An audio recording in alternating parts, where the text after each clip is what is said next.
Hello everyone, welcome to the channel of Akash Digital and welcome to the series. तो आज हम लोग इस सेशन में कवर करेंगे some basic principle and techniques जो ऑर्गेनिक केमिस्ट्री का स्टार्टिंग चैप्टर होता है। एंड बच्चे, हम लोगों ने इस सीरीज़ में लास्ट 5 इयर्स के जेईई मेन के क्वेश्चंस को एनालाइज किया है एंड उसके बेसिस पे जो मोस्ट एक्सपेक्टेड क्वेश्चंस हैं उसको हम लोगों ने फ्रेम किया है, राइट। तो फिर हम आज का सेशन शुरू करते हैं रैंक बस्टर क्वेश्चन सीरीज़ का।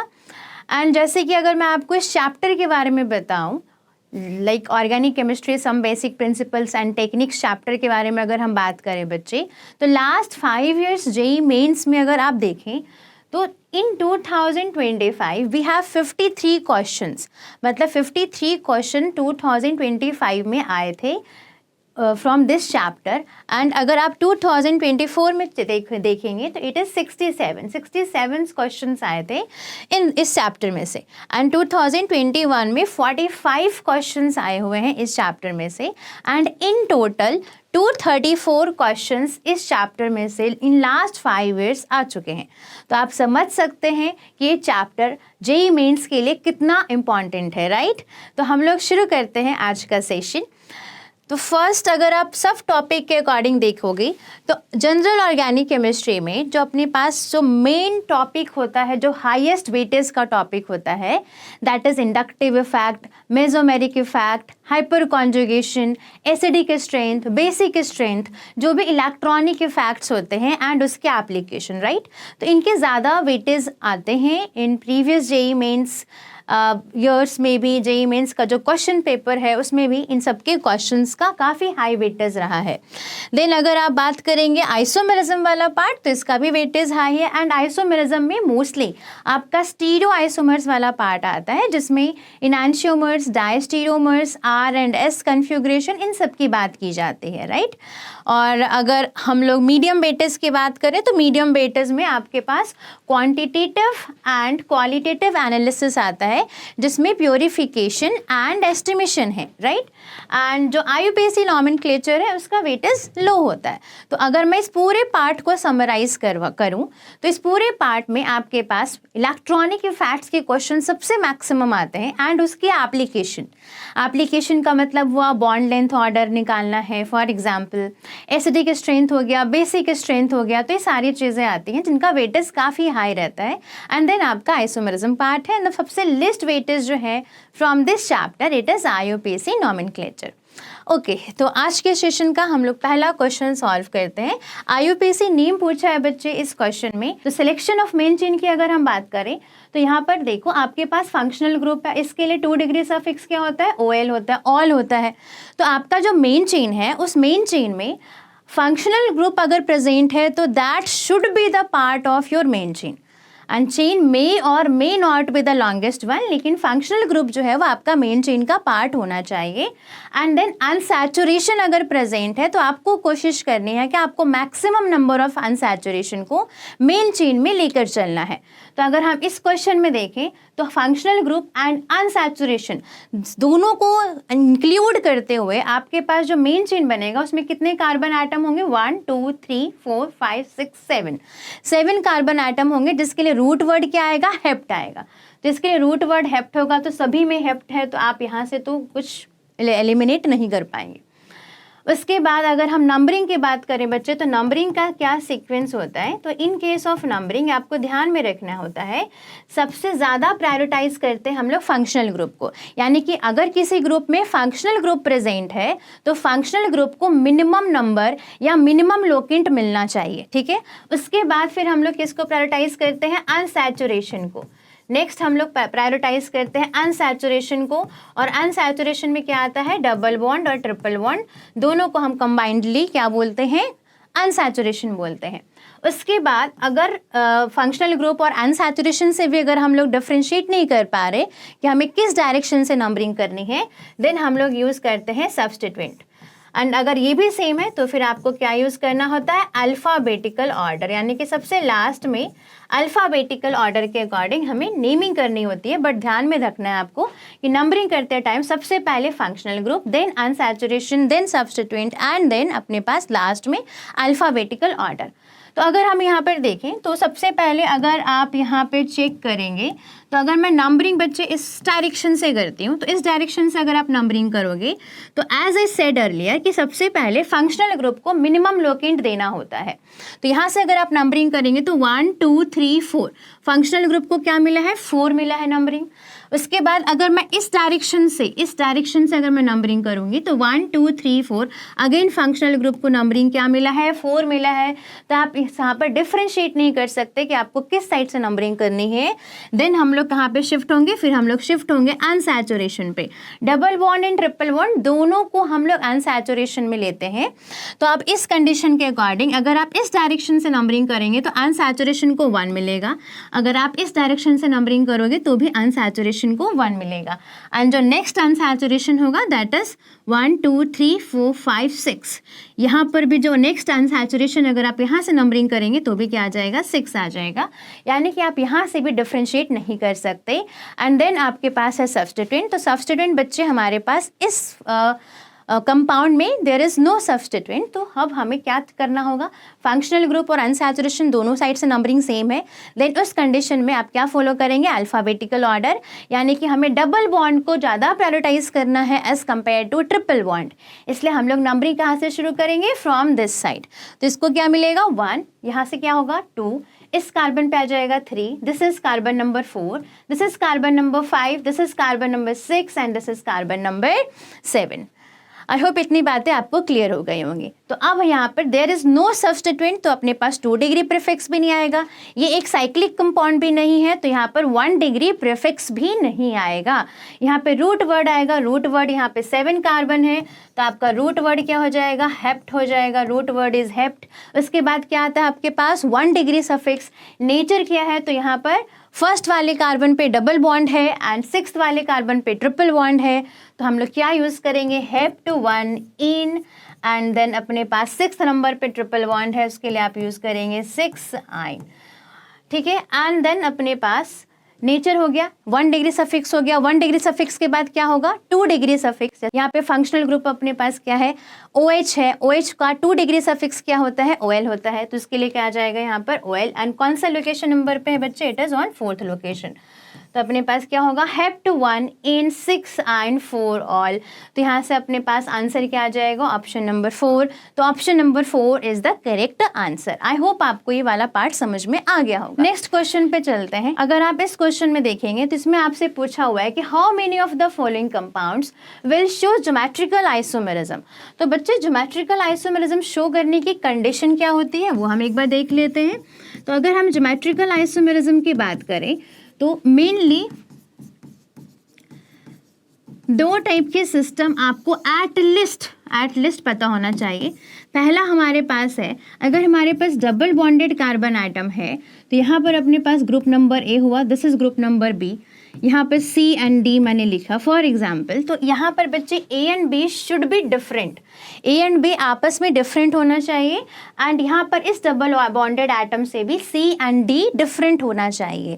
कहने का मतलब क्या है कि अगर ये दोनों ग्रुप सेम हो गए तो GI पॉसिबल नहीं है अराउंड डबल बॉन्ड। तो GI शो करने की कंडीशन क्या होती है कि यहाँ पे जो 2 ग्रुप्स अटैच्ड हैं that groups must be different from each other, एक दूसरे से अलग होना चाहिए। यहाँ पे C एंड D भी आपस में अलग होना चाहिए, तो ये GI शो करेंगे। तो यहाँ पर क्या होगा, इस कंडीशन में अपने पास GI पॉसिबल है। सेकेंड कंडीशन आपको क्या ध्यान में रखनी है, रिंग में। तो अगर मैं रिंग की बात करूँ तो रिंग में GI कब पॉसिबल है, जब eight least 2 carbon atom must be connected with different groups.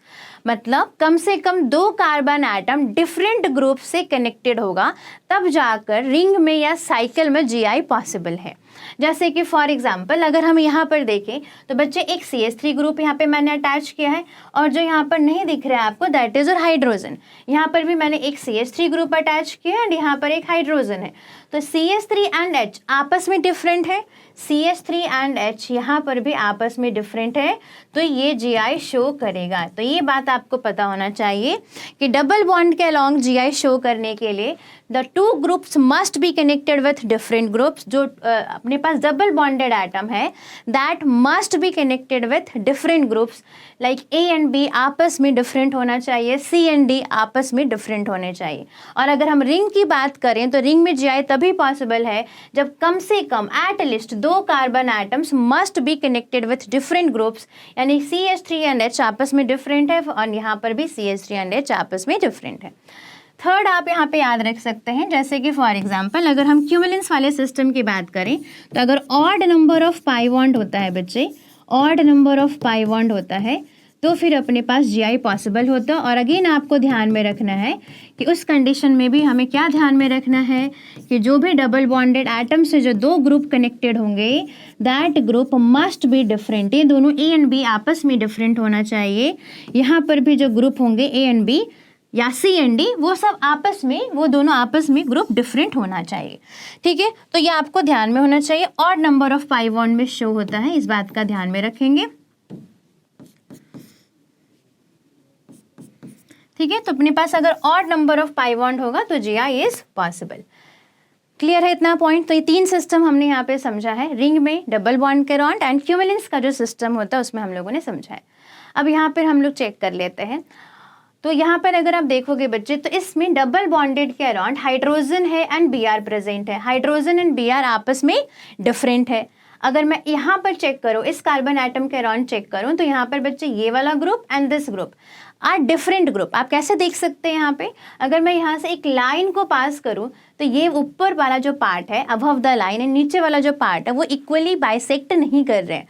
और अगर ऐसा नहीं, यानी कि यहाँ पे सिमेट्रिकल नहीं है ये कंपाउंड, यानी कि ऊपर वाला पार्ट और नीचे वाला पार्ट इक्वली बाइसेक्ट नहीं कर रहे, इसलिए सिमेट्रिकल नहीं है। तो हम ये बोल सकते हैं कि अगर ये सिमेट्रिकल नहीं है तो यानी कि this part and this lower part is different, right. तो अगर ये डिफरेंट होंगे तो जीआई इज पॉसिबल। तो यहाँ पर भी इस डबल बॉन्ड के अलॉन्ग जीआई क्या है, पॉसिबल है।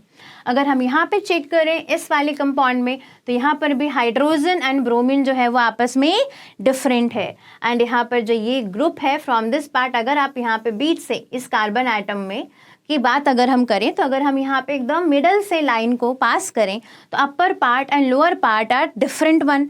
तो यहाँ पर भी अगेन इस वाले पार्ट में एंड ये वाला पार्ट दोनों डिफरेंट है, क्योंकि अगेन ये सिमेट्रिकल नहीं है ये मॉलिक्यूल, राइट। तो हम ये बोल सकते हैं कि यहाँ पर भी जीआई जो है वो आपका पॉसिबल है।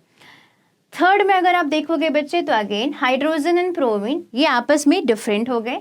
एंड अगर हम यहाँ से भी फिर से वही सेम स्टेप अगर हम लोग रिपीट करें तो again this molecule is not symmetrical. यहाँ से अबव जो पार्ट है इसका एंड द लोअर पार्ट वो दोनों के दोनों डिफरेंट है। यहाँ से अगर आप जाएंगे बच्चे तो आपको डिफरेंट एटम्स मिलेंगे, लाइक यहाँ पे तो सेम मिला एटम, लेकिन नेक्स्ट एटम आपके पास कार्बन के साथ ब्रोमीन है, बट यहाँ पर नेक्स्ट एटम कार्बन के साथ हाइड्रोजन है, तो डिफरेंट हो गया। इसलिए यहाँ पर भी जीआई जो है अपने पास वो क्या होगा, पॉसिबल होगा। तो यहाँ भी जीआई पॉसिबल है।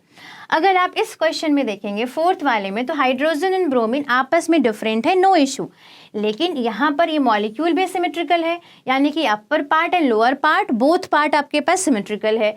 तो इसका मतलब क्या हुआ कि इस डबल बॉन्डेड एटम के भी दोनों पार्ट सिमेट्रिकल होने की वजह से डबल बॉन्ड के अलॉन्ग, इसके अलॉन्ग बच्चे जीआई पॉसिबल नहीं होगा, ठीक है। इस डबल बॉन्ड के अराउंड जीआई पॉसिबल नहीं होगा, लेकिन मैंने अभी आपको समझाया था कि रिंग में जीआई पॉसिबल होने की कंडीशन क्या होती है, at least 2 carbon atoms must be connected with different groups, right. तो अगर आप यहाँ पे चेक करेंगे बच्चे तो यहाँ पर रिंग में ये 2 कार्बन एटम्स डिफरेंट ग्रुप से कनेक्टेड हैं। कैसे कनेक्टेड हैं, यहाँ पे ब्रोमीन और हाइड्रोजन आपस में डिफरेंट है, यहाँ पर भी ब्रोमीन एंड हाइड्रोजन आपस में डिफरेंट है। तो अगेन यहाँ पे रिंग के अलॉन्ग जीआई पॉसिबल है, बट डबल बॉन्ड के अराउंड जीआई पॉसिबल नहीं है। यहाँ पे बच्चे रिंग में जीआई पॉसिबल है, in ring GI is possible, ring में अपने पास जीआई पॉसिबल है। तो हम क्या बोल सकते हैं, ओवरऑल वी कैन से कि जीआई इज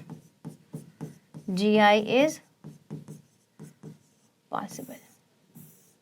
क्लियर है? तो overall we can say GI is possible. Clear है सबको इतना? तो यानी कि आपसे क्या पूछा था, how many of the following compounds will show GI, तो आंसर क्या हो जाएगा अपने पास, आंसर इज 4, सारे के सारे कंपाउंड्स जीआई शो करेंगे। ओके, नेक्स्ट क्वेश्चंस में अगर हम देखें, calculate the total number of chiral centre in this molecule. इस मॉलिक्यूल में total number of chiral centre आपको बताना है। तो पहले हमें समझना होगा कि what is chiral centre. Chiral centre क्या होता है, पहले हमें ये समझना है। तो कायरल सेंटर बच्चे sp3 hybridised atom, sp3 hybridised atom connected with 4 different groups, with 4 different groups. sp3 hybridized atom connected with 4 different groups is called as chiral center. So what is chiral center? sp3 hybridized atom connected with 4 different groups is called as chiral center. Okay, तो अगर हम यहाँ पे बात करें इस वाले part में, तो अगर आप यहाँ पे चेक करोगे बच्चे, तो ये भी sp3 है, बट ये sp3 है, लेकिन यहाँ पर जो 2 ग्रुप्स हैं वो दोनों के दोनों सेम ग्रुप है। 4 डिफरेंट ग्रुप्स होने चाहिए, तो ये तो कायरल सेंटर नहीं होने वाला। अगर हम इस सेंटर की बात करें तो इस सेंटर पे 1 is deuterium, other is hydrogen, this part is different, again this part is different. तो हमारे पास ये एक कायरल सेंटर होगा, यानी कि यहाँ पे we have 4 different group at this centre. And ये जो कार्बन है ये भी अपने पास sp3 हाइब्रिडाइज्ड है। क्लियर? उसके बाद अगर मैं इस सेंटर की बात करूं तो अगेन इस सेंटर में भी अपने पास कायरल सेंटर होगा। क्यों? 1 we have chlorine, other atom is hydrogen and other group अपने पास ये हो गया, and then this is the different part basically. तो we have again 4 different groups, तो ये सेंटर भी कायरल होगा। आई होप इतनी बात समझ में आ गई होगी आप सबको। ये वाला सेंटर भी बच्चे अपने पास कायरल सेंटर है। अगेन यहाँ पर हमारे पास 4 डिफरेंट ग्रुप्स कनेक्टेड है, sp3 हाइब्रिडाइज्ड एटम है, 4 ग्रुप्स कनेक्टेड है, इसलिए ये भी अपने पास कायरल सेंटर होगा। अगर हम इस वाले सेंटर की बात करें तो ये भी हमारे पास कायरल सेंटर है। यहाँ पे भी we have hydrogen, CH2 CH3 group and again CHO group, and यहाँ पर वी हैव डिफरेंट ग्रुप्स। तो इस वाले सेंटर पे भी हमारे पास 4 डिफरेंट ग्रुप्स प्रेजेंट है, इसलिए यहाँ इसको भी, इस सेंटर को भी हम लोग क्या बोलेंगे? कायरल सेंटर बोलेंगे। तो हमारे पास 1 2 3 4 कायरल सेंटर हो चुके हैं। और चेक करते हैं, ये सेंटर भी बच्चे अपने पास कायरल सेंटर होगा। sp3 चाहिए, ध्यान में रखेंगे sp3 एटम होना चाहिए, तो ये सेंटर भी कायरल है। This centre is again chiral centre, ये सेंटर भी बच्चे हमारे पास कायरल सेंटर है। This centre is again chiral centre, ये सेंटर भी हमारे पास कायरल सेंटर है, because we have 4 different groups at these centres, इसलिए ये कायरल सेंटर्स हैं। क्लियर? तो अगर आप इन्हें काउंट करेंगे तो कितने हो गए हमारे पास? 1 2 3 4 5 6 7 8 9, तो वी हैव 9 कायरल सेंटर। तो इस बात को आपको ध्यान में रखना है। तो इस क्वेश्चन में हमारे पास 9 कायरल सेंटर्स प्रेजेंट हैं। आई होप आपको ये पार्ट क्लियर हो गया होगा। नेक्स्ट क्वेश्चन पे मूव करते हैं। तो in next question, how many stereoisomers are possible for the following molecules. इस मॉलिक्यूल्स में कितने स्टीरियोआइसोमर्स पॉसिबल है ये आपको बताना है। तो नंबर ऑफ स्टीरियोआइसोमर्स कैसे कैलकुलेट करते हैं बच्चे? Total number of stereoisomers, total number of stereoisomer is equal to में 2 की power n, where n represent stereogenic centre. n क्या रिप्रेजेंट करता है? n रिप्रेजेंट करता है स्टीरियोजेनिक सेंटर। स्टीरियोजेनिक सेंटर में बच्चे आपके पास ज्योमेट्रिकल सेंटर्स भी आते हैं एंड ऑप्टिकल सेंटर्स भी आते हैं। ज्योमेट्रिकल सेंटर्स भी काउंट करते हैं आप एंड ऑप्टिकल सेंटर्स भी काउंट करते हैं। उन दोनों को कंबाइन करके आपके पास क्या बनता है? n की वैल्यू आती है। ओके, तो ये हो जाएगा हमारे पास। तो ये फॉर्मूला कब एप्लीकेबल है बच्चे? When the molecule is unsymmetrical. अगर मॉलिक्यूल आपके पास अनसिमेट्रिकल है तो फिर आप ये फॉर्मूला यूज़ कर सकते हैं। अगर आपके पास बच्चे सिमेट्रिकल मॉलिक्यूल होगा देन आप ये फॉर्मूला यूज़ नहीं कर सकते। सिमेट्रिकल मॉलिक्यूल में आई वुड प्रेफर कि कि हम क्या कर सकते हैं, मैन्युअली सॉल्व कर सकते हैं। तो मैं वो उसका भी एक एग्जांपल हम लोग डिस्कस कर लेंगे। अभी हम इस क्वेश्चन पे फोकस करते हैं। तो इस क्वेश्चन में अगर आप देखोगे बच्चे, द मॉलिक्यूल इज अनसिमेट्रिकल, हमसे पूछा है कि हाउ मेनी स्टीरियो आइसोमर, यानी कि हमसे टोटल स्टीरियोमर्स की बात की गई है। तो आपको यहाँ पे geometrically active centre and optical centres आपको ढूंढने हैं, एंड उन दोनों को कंबाइन करके हमारे पास क्या बनेगा, n, एंड 2 की power n will give you the total number of stereo isomers. तो यहाँ पर देखो बच्चे, 1 we have geometrical active centre, ये अपने पास कायरल सेंटर है, ये भी अपने पास कायरल सेंटर है, ये भी अपने पास कायरल सेंटर है। तो इन टोटल अपने पास कितने सेंटर्स हो गए, कितने स्टीरियोजेनिक सेंटर हो गए, तो हमारे पास इन टोटल 4 स्टीरियोजेनिक सेंटर हो चुके हैं। तो यानी कि 2 की पावर 4, तो आंसर कितना आ जाएगा अपने पास, 16। तो यहाँ पे total number of stereo isomers का आंसर क्या आ जाएगा, 16 आ जाएगा। आई होप ये पार्ट आप सबको क्लियर हो गया होगा। इस क्वेश्चन में आपसे पूछा है, in which of the following species hyperconjugation is not possible. तो हाइपर कॉन्जुगेशन की कंडीशन क्या होती है, तो अगर हम हाइपर कॉन्जुगेशन की कंडीशन देखें बच्चे, तो इन केस ऑफ हाइपर कॉन्जुगेशन,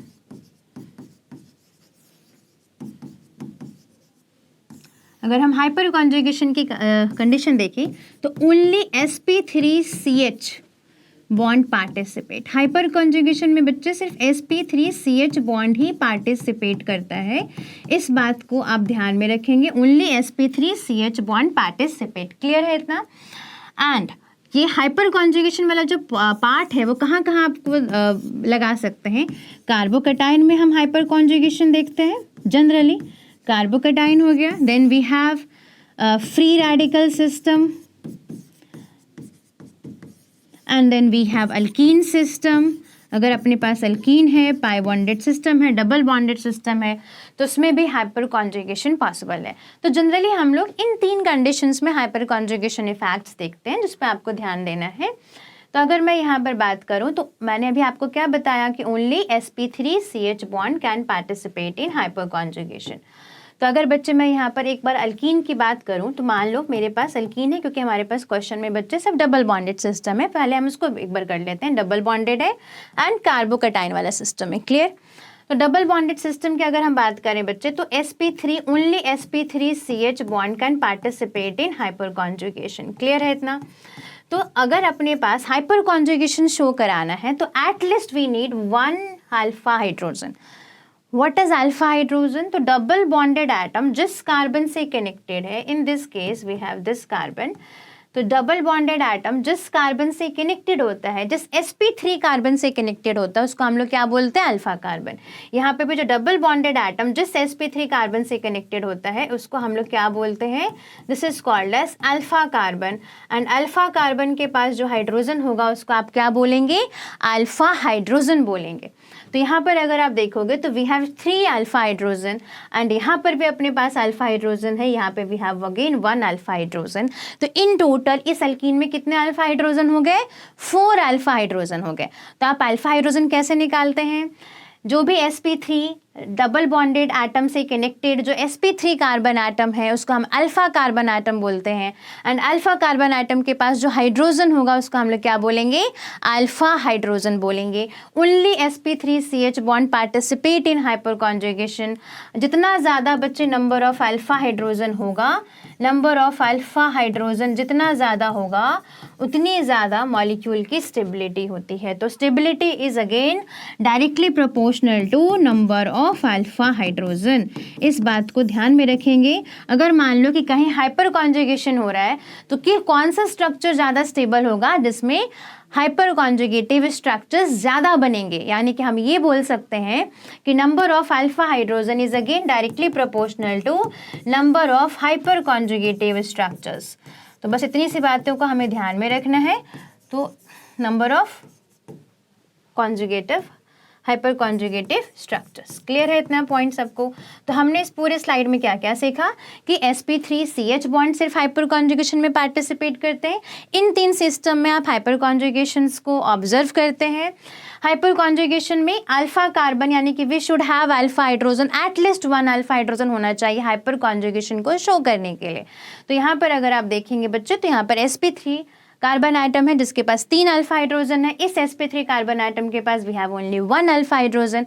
तो इस एल्कीन के पास टोटल कितने अल्फा हाइड्रोजन हो गए? 4 अल्फा हाइड्रोजन हो गए। स्टेबिलिटी जो है किसी भी एल्कीन का या कार्बोकेटाइन का, अगर उसमें हाइपर कॉन्जुगेशन है तो जितना ज़्यादा हाइपर कॉन्जुगेटिव स्ट्रक्चर्स होगा उतनी ज़्यादा स्टेबिलिटी होगी। And again we can say कि stability is directly proportional to number of alpha hydrogen.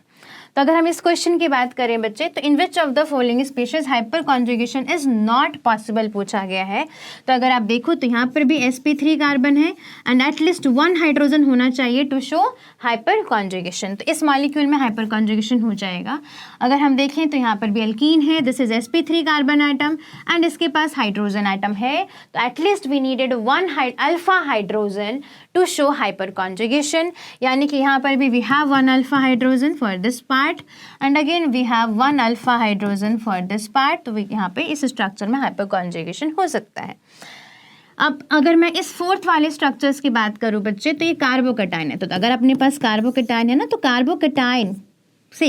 Carbocation जिस sp3 कार्बन आइटम से कनेक्टेड होगा उस कार्बन आइटम के पास एटलीस्ट 1 हाइड्रोजन आइटम होना चाहिए टू शो हाइपर कॉन्जुगेशन। क्या इतनी बात सबको समझ में आ गई? तो यहाँ पे अगर आप चेक करेंगे बच्चे, तो ये जो कार्बन आइटम है उसके एडजेसेंट जो अपने पास sp3 कार्बन आइटम है उसके पास अल्फा हाइड्रोजन होना चाहिए।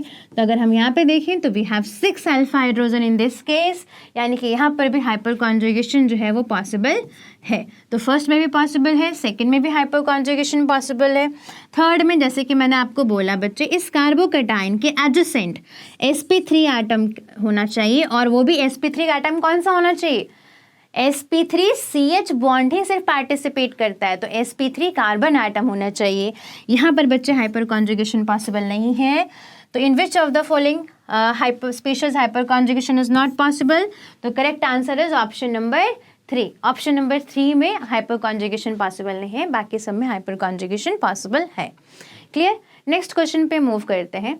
तो अगर हम इस क्वेश्चन में बात करें बच्चे, the decreasing order of the bond length of the C double bond C in the following compound is.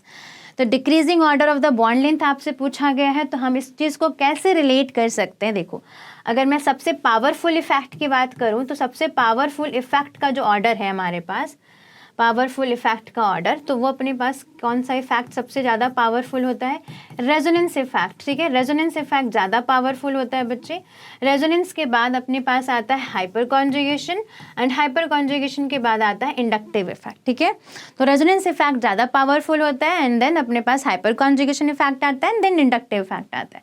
तो अगर हम यहाँ पे देखें बच्चे, तो अगर आप देखो यहाँ पे, तो this is not double bond between these 2 carbon only.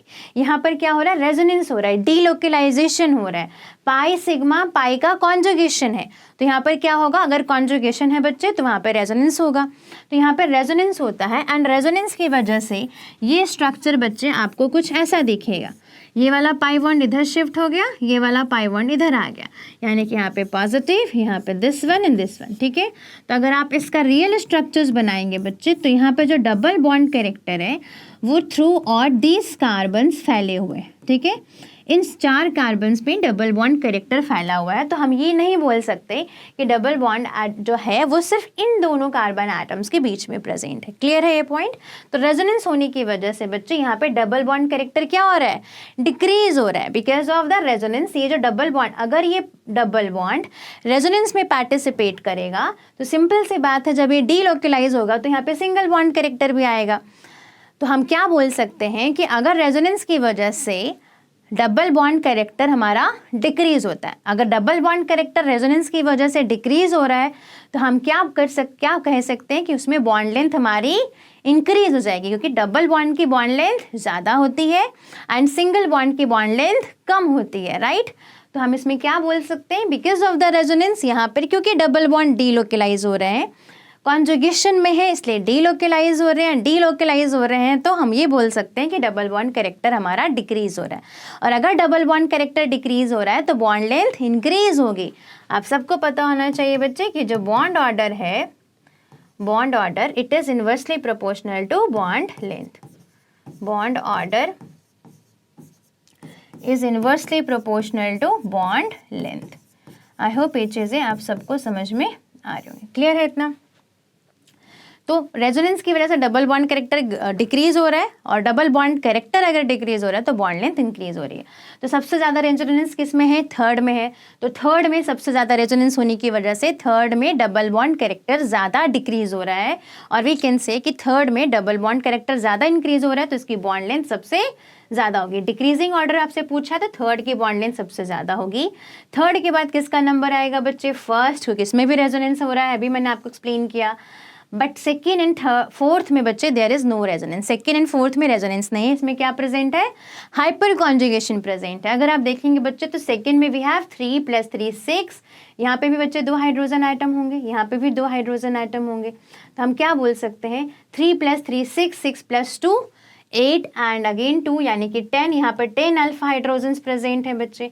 अगर आप इस क्वेश्चन में देखोगे तो we have only 4 alpha hydrogen atom. तो अगेन हाइपर कॉन्जुगेशन की वजह से भी डबल बॉन्ड कैरेक्टर अपना डिक्रीज होगा। ये जो C डबल बॉन्ड C है उसका कैरेक्टर डिक्रीज होगा, और अगर डबल बॉन्ड कैरेक्टर डिक्रीज होगा तो अगेन बॉन्ड लेंथ इंक्रीज होगी।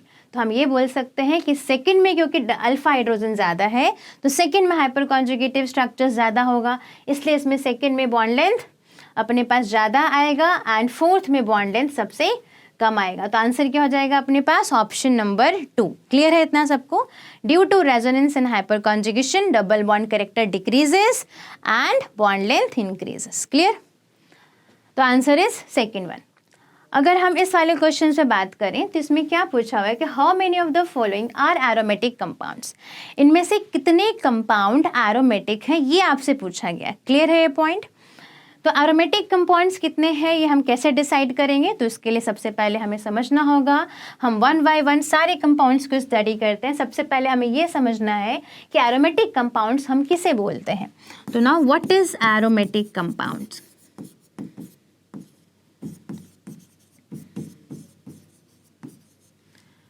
देखो एरोमेटिक कंपाउंड्स की कंडीशन क्या होती है बच्चे? The molecule should have cyclic part. ठीक है, साइक्लिक पार्ट होना चाहिए, एंड साइक्लिक पार्ट में क्या होना चाहिए? कॉन्जुगेशन, यानी कि साइक्लिक कॉन्जुगेशन होना ज़रूरी है। साइक्लिक कॉन्जुगेशन होना ज़रूरी है। थर्ड पॉइंट में क्या लिख सकती हूँ? मॉलिक्यूल प्लेनर होना चाहिए। At least cyclic part, cyclic conjugated part must be in a plane. Cyclic conjugated part must be in a plane. Cyclic conjugated part must be in a plane. Must be in a plane. Clear है इतना? Fourth point बच्चे, हक्कल rule follow होना चाहिए।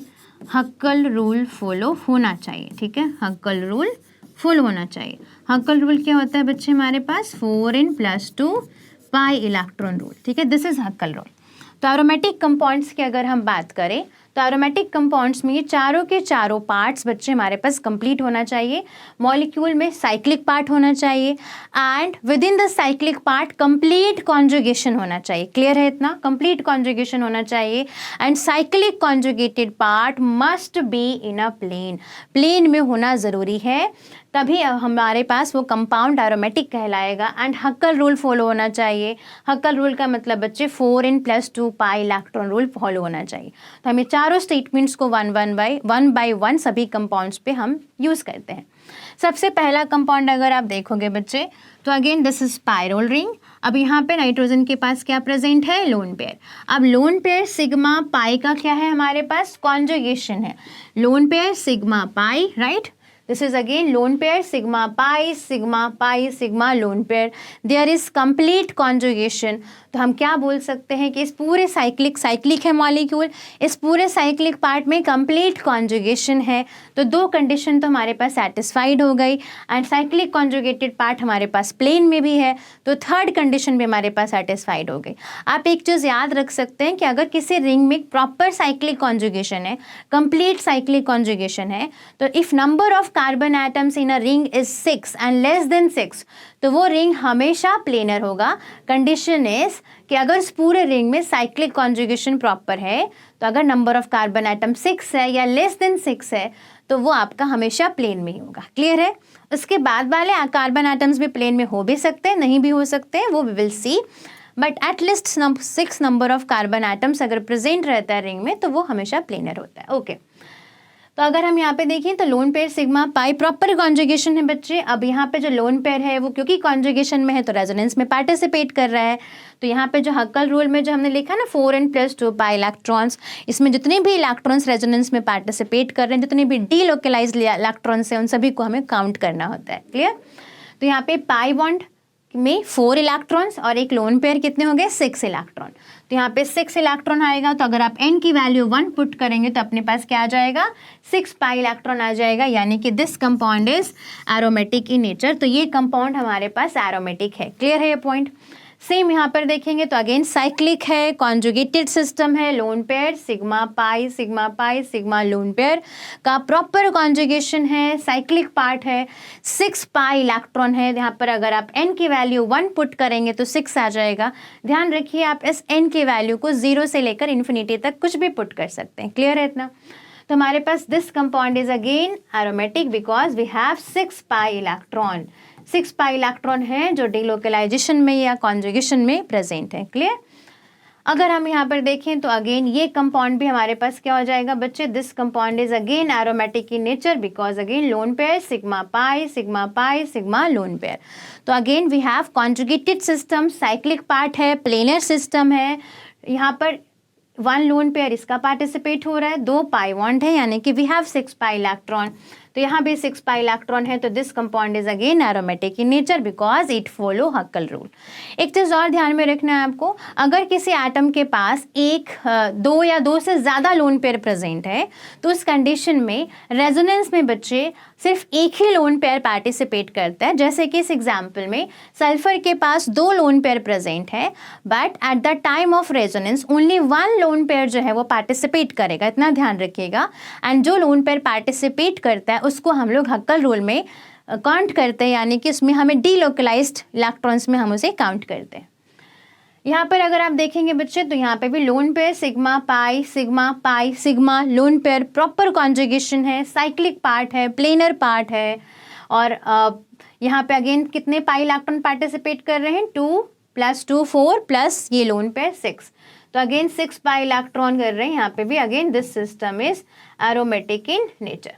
अगर मैं इसकी बात करूं कंपाउंड नंबर 5 की अगर मैं बात करूं तो यहाँ पे भी अगर आप देखेंगे तो loan pair sigma pi sigma vacant orbital sigma and lone pair, यानी कि प्रॉपर कॉन्जुगेशन है। अगर मैं कॉन्जुगेटेड सिस्टम की बात करूं बच्चे तो हमारे पास कितने कॉन्जुगेटेड सिस्टम होते हैं हमारे पास इन टोटल, इन जनरल अगर आप देखोगे तो इन जनरल हमारे पास पाई सिग्मा पाई कॉन्जुगेशन हो गया, पाई सिग्मा लोन पेयर कॉन्जुगेशन हो गया, pi sigma vacant orbital conjugation हो गया, again sigma lone pair and again lone pair sigma and vacant orbital हो गया। ठीक है, loan pair sigma and vacant orbital conjugation हो गया। तो ये सारे कॉन्जुगेटेड सिस्टम होते हैं। तो अगर हम यहाँ पे देखेंगे तो यहाँ पर we have again sigma bond, lone pair sigma bond, vacant orbital sigma pi sigma lone pair, proper conjugated system है। ठीक है, तो प्रॉपर कॉन्जुगेटेड सिस्टम है तो अगेन ये अपने पास क्या होगा, एरोमेटिक सिस्टम होगा, साइक्लिक है, प्रॉपर कॉन्जुगेशन है, प्लेनर है। कितने पाई इलेक्ट्रॉन पार्टिसिपेट कर रहे हैं, तो 2 यहाँ से हो गए 2 इलेक्ट्रॉन, यहाँ पे इस पाई बॉन्ड के 2 इलेक्ट्रॉन एंड इस पाई बॉन्ड के 2 इलेक्ट्रॉन, कितने हो गए अपने पास 6 पाई इलेक्ट्रॉन, यानी कि ये हक्कल रूल फॉलो कर रहा है। तो again this compound is aromatic in nature. तो हमारे पास ये कंपाउंड क्या हो जाएगा, एरोमेटिक हो जाएगा। आप इसको अगर आप देखेंगे, इसको सॉल्व करेंगे तो अपने पास क्या आ जाएगा बच्चे, अगर मैं इसका एक नॉर्मल सा रेजोनेटिंग स्ट्रक्चर्स बनाऊँ, अगर मैं इस लोन पेयर को यहाँ पर डोनेट करवा दूँ तो हमारे पास ये कुछ ऐसा बनेगा। अगर आप ये ध्यान से देखो तो ये क्या है, अपने पास ये एक एरोमेटिक सिस्टम है। This is again a aromatic system. Clear होगा सबको ये पार्ट, राइट? ओके, तो हम नेक्स्ट पार्ट पे मूव करते हैं। तो हमारे पास ये सारे कंपाउंड्स 1 to 5 तक एरोमेटिक हैं। नेक्स्ट अगर आप चेक करेंगे बच्चे तो अगर आपके पास इस टाइप का कंपाउंड आता है, सबसे पहले आपको क्या करना होता है, ये जो बीच में जो डबल बॉन्ड प्रेजेंट होता है आपको उसको इस तरीके से ब्रेक करना है कि आप एक एरोमेटिक रिंग का फॉर्मेशन कर पाए, क्योंकि दोनों के दोनों ही कार्बन एंड कार्बन है बच्चे। तो आपकी अपनी इच्छा के अकॉर्डिंग आप किसी एक कार्बन को प्लस दे सकते हैं, एक कार्बन को माइनस, बट इस तरीके से असाइन करना है कि जो अपने पास आफ्टर असाइनिंग चार्जेस जो रिंग्स हमारे पास आएंगी वो रिंग्स एरोमेटिक बने। आपको यही कोशिश करनी है और इसका ड्राइविंग फोर्स भी यही होता है कि हमारे पास रिंग एरोमेटिक बनती है, इसलिए यहाँ पर आपको बॉन्ड को ब्रेक करके देखना है। तो अगर मैं इस मिडल वाले बॉन्ड को इस तरीके से ब्रेक करूँ कि यहाँ पर मेरे पास पॉजिटिव चार्ज आ जाए और यहाँ पे मेरे पास नेगेटिव चार्ज आ जाए, क्लियर। तो अब ये वाली रिंग भी एरोमेटिक हो चुकी है and this ring is also a aromatic ring, ठीक है। ये रिंग भी एरोमेटिक है and this ring is also a aromatic ring, okay. तो हमारे पास क्या बोल सकते हैं कि this compound is aromatic in nature. यहाँ पे 2 पाई इलेक्ट्रॉन है, प्रॉपर कॉन्जुगेशन है, प्लेनर है। यहाँ पे we have 6 pi electron, proper conjugation है and the system is planar. तो अगेन अपने पास ये भी एरोमेटिक होगा। इसको बेसिकली बच्चे हम लोग क्या बोलते हैं, aromaticity due two charges. Quasi aromatic एक आपने टर्म सुना होगा, aromaticity due two charges, just that is और क्वासी एरोमेटिक कंपाउंड्स, उनको हम लोग क्वासी एरोमेटिक कंपाउंड्स भी बोलते हैं, क्वासी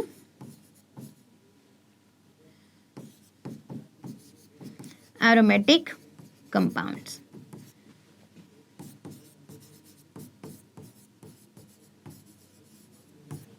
ठीक है, क्वासी एरोमेटिक कंपाउंड्स।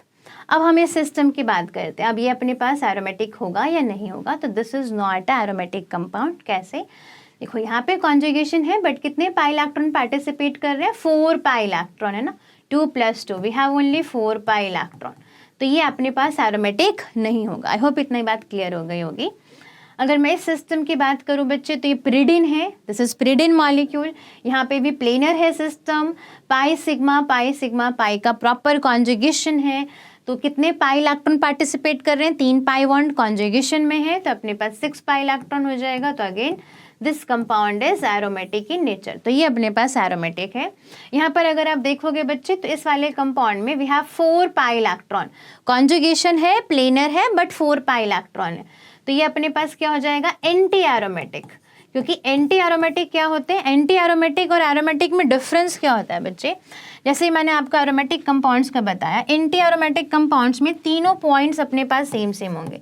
जो भी अपने पास एंटी एरोमेटिक कंपाउंड्स होगा उस कंडीशन में फर्स्ट पॉइंट सेम होगा, सेकंड पॉइंट भी सेम है, थर्ड पॉइंट भी सेम है, लेकिन इसका फोर्थ पॉइंट क्या होगा बच्चे, 4n + 2 की जगह 4n पाई इलेक्ट्रॉन रूल अगर फॉलो कर रहा है तो वो आपका एंटी एरोमेटिक कंपाउंड होता है। एंड नॉन एरोमेटिक कंपाउंड क्या होता है, जो ना तो एरोमेटिक है और ना ही एंटी एरोमेटिक है, हम उन कंपाउंड्स को क्या बोलेंगे, नॉन एरोमेटिक कंपाउंड्स बोलेंगे। क्लियर है इतना पॉइंट, क्लियर।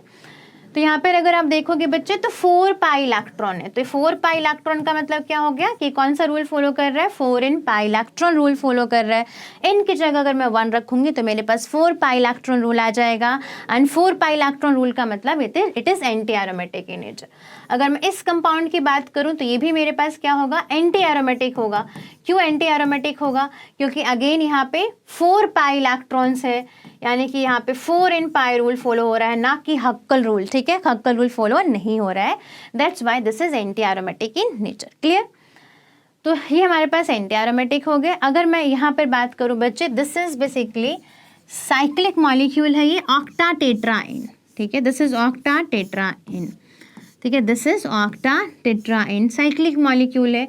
ये बेसिकली बच्चे टफ शेप में एग्जिस्ट करता है एंड टफ शेप कैसा सिस्टम हो गया, एक नॉन प्लेनर सिस्टम हो गया।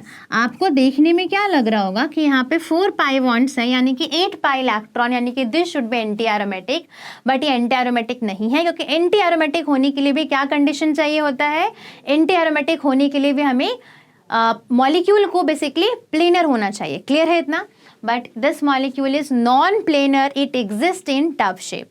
ये टफ शेप में एग्जिस्ट करता है, ये एक नॉन प्लेनर मॉलिक्यूल है, इसलिए this is again it is non aromatic in nature. तो दिस कंपाउंड इज बच्चे non aromatic in nature. I hope इतनी बात आप सबको समझ में आ गई होगी।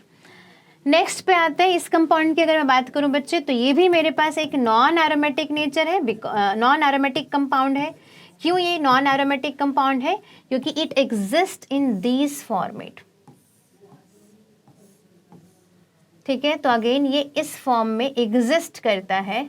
यहाँ पे लोन पेयर हो गया, that is your negative charge. तो ये भी क्या है अपने पास, नॉन प्लेनर है। अगर नॉन प्लेनर होगा तो compound would be non aromatic in nature. I hope ये चीज़ आपको समझ में आ गई होगी। क्लियर है इतना? तो ये सब नॉन एरोमेटिक कंपाउंड्स हैं। एंड वन मोर थिंग जो आपको समझना है, सबसे ज़्यादा स्टेबल कंपाउंड बच्चे, एक ऐसा इंपॉर्टेंट नोट करके आप लिख सकते हैं कि हमारे पास सबसे ज़्यादा स्टेबल कंपाउंड क्या होते हैं। अगर मैं स्टेबिलिटी की बात करूं तो स्टेबिलिटी में सबसे ज़्यादा स्टेबल कंपाउंड होते हैं हमारे पास एरोमेटिक। एरोमेटिक के बाद क्या आता है हमारे पास, एरोमेटिक सबसे ज़्यादा स्टेबल होते हैं। एरोमेटिक के बाद आता है आपके पास नॉन एरोमेटिक, नॉन एरोमेटिक के बाद आता है आपके पास एंटी एरोमेटिक। एंटी एरोमेटिक बच्चे अपने पास लिस्ट स्टेबल होते हैं। Anti aromatic compounds are least stable compound, ये ध्यान में रखना है।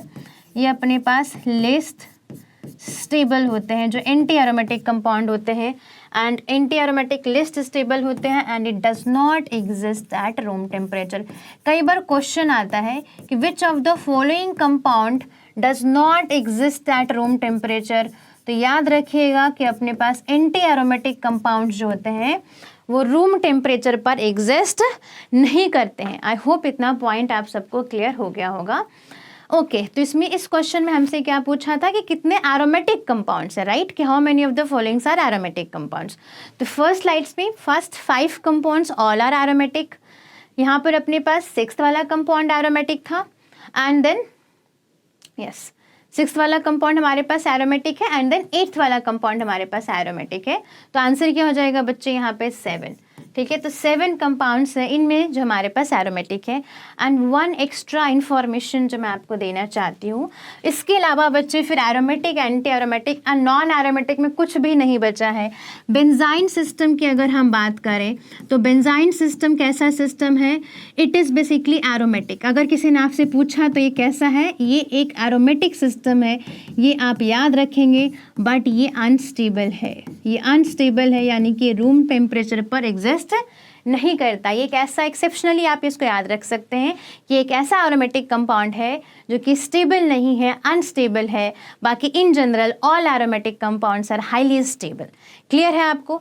तो अगर आपसे पूछा जाए कि क्या बेंजाइन अपने पास रूम टेम्परेचर पर एग्जिस्ट करता है, तो आंसर इज नो, क्योंकि बेंजाइन के हमारे पास एक अनस्टेबल कंपाउंड है। तो इस बात का आप ध्यान में रखेंगे। ठीक है, तो इतना इन्फॉर्मेशन काफ़ी है aromatic, anti aromatic and non aromatic के लिए। सब कुछ हमने यहाँ पर कवर कर लिया है। क्लियर? तो यहाँ पर आंसर क्या हो जाएगा, 7 आंसर हो जाएगा। ओके, तो हम नेक्स्ट क्वेश्चन पे मूव करते हैं। नेक्स्ट क्वेश्चन है हमारा, which carbocation is least likely to form as an intermediate. तो इसको मैं 1 बाय 1 डिस्कस करूँगी। अगर मैं स्टेबिलिटी ऑफ कार्बोकेटाइन की बात करूँ बच्चे, तो स्टेबिलिटी ऑफ कार्बोकेटाइन किन किन फैक्टर्स पे डिपेंड करेगा। Stability of carbocation is inversely proportional to charge density. अगर चार्ज डेंसिटी कम करते हैं बच्चे, पॉजिटिव चार्ज की डेंसिटी, तो स्टेबिलिटी बढ़ती है। और डेंसिटी आप कैसे कम कर सकते हो, इलेक्ट्रॉन डोनेटिंग ग्रुप अटैच करके। अगर हमने इलेक्ट्रॉन डोनेटिंग ग्रुप अटैच कर दिया तो स्टेबिलिटी ऑफ कार्बोकेटाइन बढ़ जाएगा। इलेक्ट्रॉन डोनेटिंग ग्रुप कौन कौन से होते हैं, प्लस एम होते हैं अपने पास, प्लस HC होता है, प्लस I होता है। रेजोनेंस इफेक्ट ज़्यादा पावरफुल होता है, रेजोनेंस या मेसोमेरिक इफेक्ट ज़्यादा पावरफुल होता है। देन अपने पास क्या आता है, हाइपर कॉन्जुगेटिव इफेक्ट आता है, देन इंडक्टिव इफेक्ट आता है। होप इतनी बातें आप सबको क्लियर हो गई होगी। तो ये एक जनरल स्टेबिलिटी हो गया कि it is inversely proportional to charge density. और ऐसे जो भी फैक्टर्स जो चार्ज डेंसिटी को कम कर सके वो बेसिकली स्टेबिलिटी ऑफ कार्बोकेटाइन बढ़ा देंगे। तो इलेक्ट्रॉन डोनेटिंग ग्रुप बच्चे चार्ज डेंसिटी को कम कर सकते हैं। इलेक्ट्रॉन डोनेटिंग ग्रुप में क्या क्या आ सकता है, मेसोमेरिक इफेक्ट आ सकता है, हाइपर कॉन्जुगेशन आ सकता है और इंडक्टिव आ सकता है। तो अब 1 बाय 1 हम इन मॉलिक्यूल्स को देख लेते हैं। अगर मैं यहाँ पे बात करूँ बच्चे, तो यहाँ पे इट इज़ रेजोनेंस स्टेबलाइज्ड। आपसे क्या पूछा है, इस लिस्ट लाइकली, मतलब आपको अनस्टेबल बताना है। तो ये स्टेबल कंपाउंड है, यहाँ पे भी रेजोनेंस हो रहा है तो ये भी स्टेबल है। अगर मैं सेकेंड वाले कंपाउंड की बात करूँ बच्चे, इस कंपाउंड की अगर हम लोग बात करें तो यहाँ पर बच्चे ब्रेड्स रूल के अकॉर्डिंग एक अपने पास ब्रेड्स रूल होता है। व्हाट इज़ ब्रेड्स रूल बता देती हूँ मैं आपको। व्हाट इज़ ब्रेड्स रूल, हमारे पास ब्रेड्स रूल क्या होता है। तो as per the Bredt's rule हमें क्या समझना होता है कि sp2 hybridization, sp2 hybridisation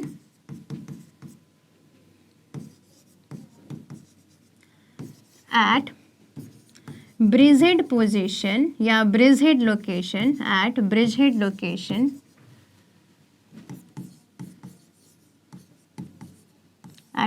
location is not possible। ठीक है, ये साइंटिस्ट थे, उन्होंने क्या बोला कि जो sp2 हाइब्रिडाइजेशन है at bridgehead location it is not possible. No what is bridgehead location? तो bridgehead location is not possible in bridged bicyclic compound. ये भी मेंशन कर लीजिए, इन ब्रिज्ड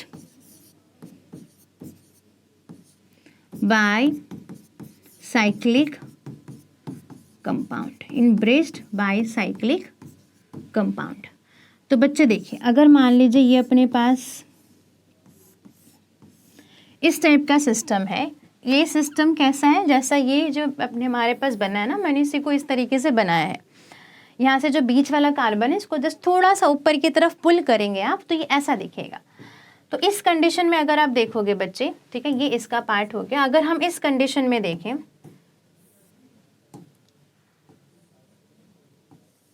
ओके, तो यहाँ पर अगर आप पॉजिटिव चार्ज लिखोगे तो पॉजिटिव चार्ज यहाँ पे कौन सा लोकेशन है? This is bridge head location, this is bridge head location. Clear? ये ब्रिज हेड लोकेशन है क्यों? और इसको, इस टाइप के कंपाउंड्स को हम लोग क्या बोलते हैं? ब्रिज्ड बाईसाइक्लिक कंपाउंड बोलते हैं। क्योंकि अगर आप देखेंगे तो आप ये दोनों बच्चे सेंटर ना कॉमन है रिंग्स के लिए, लेकिन अगर आपको यहाँ से यहाँ जाना है ना तो आप डायरेक्ट नहीं जा सकते इन सेंटर्स पे, आपको इस तरीके से इस ब्रिज को क्रॉस करके जाना पड़ेगा। That's why this is called as bridged bicyclic compound। तो इन bridged bicyclic compound जो bridgehead लोकेशन है वहाँ पर sp2 हाइब्रिडाइजेशन पॉसिबल नहीं होना चाहिए। तो यहाँ पर अगर आप देखोगे तो इस कार्बन के पास अगर पॉजिटिव चार्ज ब्रिजहेड पे मैंने लगा दिया तो this carbon is sp2 hybridise, जो कि एक इम्पॉसिबल है as per the Bredt's rule. Bredt's rule के according sp2 hybridization in bridged bicyclic compound at bridgehead location is not possible. Clear? तो दैट्स वाई हम बोल सकते हैं this is least likely to form, it is least likely to form. ठीक है, it is least likely to form. तो इस बात को आपको ध्यान में रखना है। तो आंसर तो बच्चे अपने पास ऑप्शन नंबर 2 हो गया। इसी का बच्चे एक और एप्लीकेशन हो सकता है, आप हमसे पूछ लिया जाए, और वो क्या हो सकता है एप्लीकेशन? जैसे कि मान लीजिए आपसे अगर ये पूछा जाए कि क्या यहाँ पर एट दिस सिचुएशन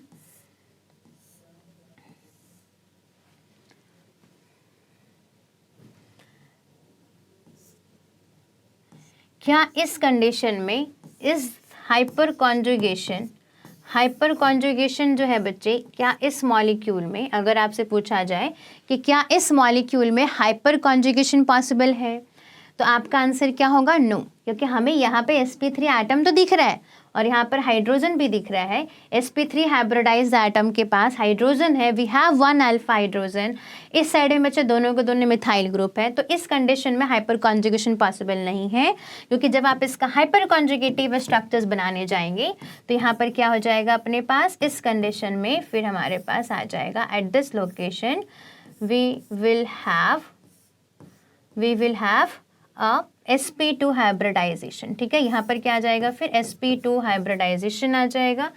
यहाँ पर H टूटेगा, यहाँ पे आ गया अपने पास positive charge and then H plus. तो यहाँ पर हाइपर कॉन्जुगेशन जब शो करेंगे तो यहाँ पे क्या आ जाएगा? sp2 hybridisation. इसलिए इस कंडीशन में hyper conjugation is not possible. Clear है? तो ये एक एप्लीकेशन हो गया ब्रेड्स रूल का कि इस मॉलिक्यूल में हाइपर कॉन्जुगेशन पॉसिबल नहीं है, क्योंकि अगर हमने यहाँ से हाइड्रोजन को रिमूव किया, CH बॉन्ड को ब्रेक किया, जो कि हम हाइपर कॉन्जुगेशन में करते हैं, तो यहाँ पे क्या आ जाएगा? डबल बॉन्ड आ जाएगा।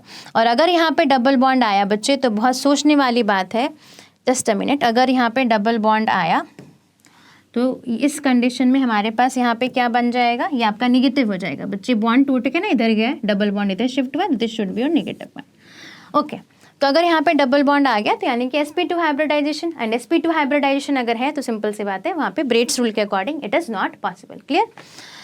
तो ये आपका लिस्ट लाइकली है। यहाँ पे तो बच्चे रेजोनेंस है तो स्टेबलाइज हो रहा है, बन सकता है carbocation, but again this is less likely. Answer क्या हो जाएगा? Option number 2। ये भी अपने पास अनस्टेबल है, बट अगेन ब्रेड्स रूल के according second one should be your answer. I hope इतना पार्ट क्लियर हो गया होगा आप सबको। ओके, नेक्स्ट पार्ट पे मूव करते हैं। Arrange the stability of the given carbocations in decreasing order. जैसे कि मैंने अभी बच्चे आपको मेंशन किया था कि electron donating group increases the stability of carbocation. Clear? तो अगर आप यहाँ पे देखेंगे बच्चे तो सभी के पास CH2 positive and benzene ring common है। डिफरेंस क्या है इनमें? इन ग्रुप्स का डिफरेंस है। ये OCH3 ग्रुप कैसा ग्रुप है? It is +M group. ये एक इलेक्ट्रॉन डोनेटिंग ग्रुप है। OH कैसा ग्रुप है? Again it is a +M group. ये भी हमारे पास एक इलेक्ट्रॉन डोनेटिंग ग्रुप है। NH2 कैसा ग्रुप है? तो NH2 अपने पास भी अगेन +M ग्रुप है। ये भी हमारे पास इलेक्ट्रॉन डोनेटिंग ग्रुप है। बट Cl कैसा ग्रुप है? Cl is -I group, negative inductive show करता है। आपको पता होना चाहिए इन केस ऑफ हैलोजन बच्चे रेजोनेंस इफेक्ट डोमिनेट नहीं करता, इन case of halogen inductive effect dominate करता है। होप इतनी बात आप सबको पता है।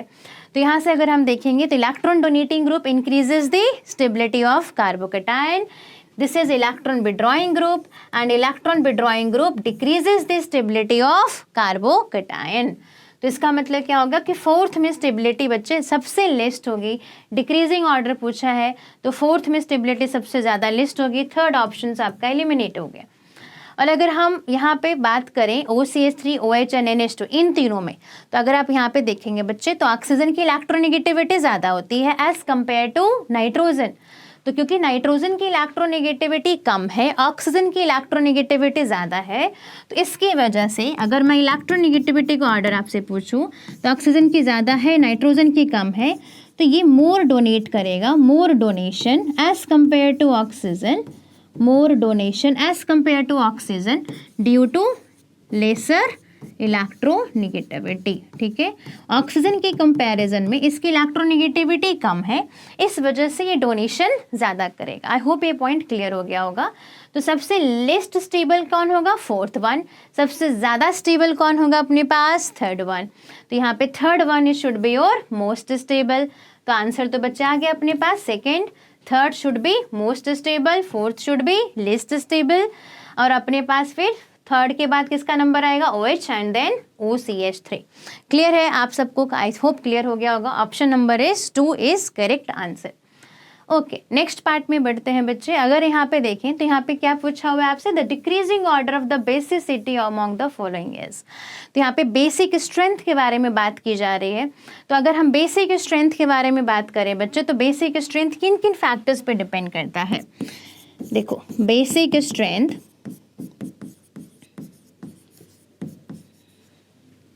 is directly proportional to electron density, electron density on atom। और बेसिकली जितने भी बेसिक स्ट्रेंथ वाले क्वेश्चंस आएंगे ना, मोस्टली नाइट्रोजन वाले आते हैं बच्चे एग्जाम्स में। आप सिंपली लिख सकते हैं कि basic strength is directly proportional two electron density on nitrogen atom. और इलेक्ट्रॉन डेंसिटी कौन कौन बढ़ा सकता है? तो इलेक्ट्रॉन डेंसिटी बढ़ा सकता है इलेक्ट्रॉन डोनेटिंग ग्रुप। और इलेक्ट्रॉन डोनेटिंग ग्रुप में क्या क्या आ सकते हैं? +M आ सकता है, +Hc आ सकता है आपके पास, +I आ सकता है। ये सारे इलेक्ट्रॉन डोनेटिंग ग्रुप है। एंड इलेक्ट्रॉन डोनेटिंग ग्रुप जो है वो आपका बेसिक स्ट्रेंथ बढ़ा देते हैं, क्योंकि what is basic strength? The power to donate lone pair to H+। H+ को जो अपने इलेक्ट्रॉन डोनेट कर सकता है वहाँ से हम लोग बेसिक स्ट्रेंथ को डिटरमाइन करते हैं। क्लियर? तो जो nitrogen atom easily lone pair donate कर पाएगा H+ को, वो ज़्यादा बेसिक होगा। आई होप इतनी बातें आप सबको समझ में आ गई होंगी। क्लियर? ओके, तो इतना पार्ट हमारे पास डन है। अगर जब भी मैंने भी आपको समझाया कि मोस्टली हमारे पास नाइट्रोजन वालों से ही बेसिक स्ट्रेंथ पूछते हैं, तो फर्स्ट बच्चे आपको क्या चेक करना है? हाइब्रिडाइजेशन। फर्स्ट चेक कीजिए हाइब्रिडाइजेशन, चेक हाइब्रिडाइजेशन। उसके बाद हाइब्रिडाइजेशन की अगर हम बात करें बच्चे तो sp3 की जो इलेक्ट्रोनेगेटिविटी होती है वो कम होती है sp2 से एंड देन sp से। आई होप ये सबको पता होगा कि जो इलेक्ट्रोनेगेटिविटी ऑर्डर है बच्चे वो sp का ज़्यादा होता है, क्योंकि sp में परसेंटेज s करेक्टर ज़्यादा है, इसलिए उसकी इलेक्ट्रोनेगेटिविटी ज़्यादा है। देन sp2 आता है एंड देन अपने पास sp3 आता है। तो पहले आपको हाइब्रिडाइजेशन चेक करना होता है। तो अगर मैं यहाँ पे हाइब्रिडाइजेशन चेक करूँ तो ये एटम अपने पास sp2 है, this atom is sp3। Clear? And ये जो एटम है इसके पास भी देखो नाइट्रोजन है, 3 बॉन्ड है, तो अपने पास 3 बॉन्ड अगर है नाइट्रोजन पे तो उस पे एक लोन पेयर आता है, उसमें कोई इश्यू वाली बात नहीं है। बट बच्चे ये लोन पेयर क्या है, it is delocalised lone pair, क्योंकि ये लोन पेयर सिग्मा पाई का कॉन्जुगेशन है, ये रेजोनेंस में है, तो it is not localized, it is delocalized. Clear है इतना? It is a delocalized lone pair. And delocalized lone pair क्या होते हैं, जो रेजोनेंस में पार्टिसिपेट करते हैं। आई होप इतनी बात आप सबको समझ में आ गई होगी। तो इसकी हाइब्रिडाइजेशन क्या हो जाएगी, sp2 हो जाएगी, बिकॉज डीलोकलाइज्ड लोन पेयर को हम लोग हाइब्रिडाइजेशन में काउंट नहीं करते। यहाँ पर अगर आप देखेंगे तो यहाँ पर भी नाइट्रोजन के पास बच्चे लोन पेयर है, but again it is delocalised. ठीक है, डीलोकलाइज्ड लोन पेयर है, डीलोकलाइज्ड लोन पेयर है, तो इसकी वजह से यहाँ पर अगेन नाइट्रोजन की हाइब्रिडाइजेशन क्या हो जाएगी, sp2। यहाँ पे जो लोन पेयर है बच्चे अपने पास लोकलाइज्ड है, ये भी जो लोन पेयर है वो भी अपने पास क्या है, लोकलाइज्ड है। प्रिडिन का लोन पेयर रेजोनेंस में पार्टिसिपेट नहीं करता क्योंकि वो परपेंडिकुलर प्लेन में होता है, इस वजह से। क्लियर? ओके, तो अगर हम यहाँ पर देखें बच्चे, सबसे पहले आपको हाइब्रिडाइजेशन चेक करनी होती है। तो sp3 की इलेक्ट्रोनेगेटिविटी सबसे कम होगी, और जिसकी इलेक्ट्रोनेगेटिविटी कम होगी वो इलेक्ट्रॉन डोनेशन ज़्यादा करेगा, उसकी इलेक्ट्रॉन डोनेटिंग एबिलिटी ज़्यादा होगी। क्लियर है इतना पॉइंट सबको? तो यानी कि हम ये बोल सकते हैं कि इसमें हमारे पास जो ये वाला मॉलिक्यूल है इसमें इलेक्ट्रॉन डोनेटिंग एबिलिटी ज़्यादा है on this second molecule. And this is your P and this is Q, R and S। Clear? तो हमारे पास ये क्या हो जाएगा, this is Q, this is P, this is R and this is S। Clear? तो हम यहाँ से ये बोल सकते हैं कि हमारे पास Q में, क्योंकि sp3 हाइब्रिडाइजेशन है तो इसका बेसिक स्ट्रेंथ ज़्यादा होगा। क्लियर? उसके बाद sp2 वाले आएंगे, sp2 में भी ये लोकलाइज्ड है और इनके लोन पेयर डीलोकलाइज्ड है। क्लियर? तो लोकलाइज्ड लोन पेयर ज़्यादा अवेलेबल है टू डोनेशन, ठीक है, for donation to H+। Clear? तो हम ये बोल सकते हैं Q के बाद किसका नंबर आना चाहिए, P। उसके बाद देखिए R और S में अगर आप देखोगे बच्चे तो यहाँ पे भी दिस इज डीलोकलाइज्ड, इसके लोन पेयर भी डीलोकलाइज्ड है। और NO2 कैसा ग्रुप है, it is electron withdrawing group. And electron withdrawing group क्या करता है, इलेक्ट्रॉन डेंसिटी को घटा देता है, ये -m है। तो इलेक्ट्रॉन डेंसिटी को अगर घटाएगा बच्चे तो सिंपल सी बात है बेसिक स्ट्रेंथ भी डिक्रीज होगा। Basic strength is directly proportional two electron donating group, but it is inversely proportional two electron withdrawing group. तो अगर हम यहाँ पे देखें तो Q में सबसे ज़्यादा होगा अपने पास बेसिक स्ट्रेंथ, देन आपके पास P आएगा। अब R और S में हमें कंपेयर करना है। क्लियर?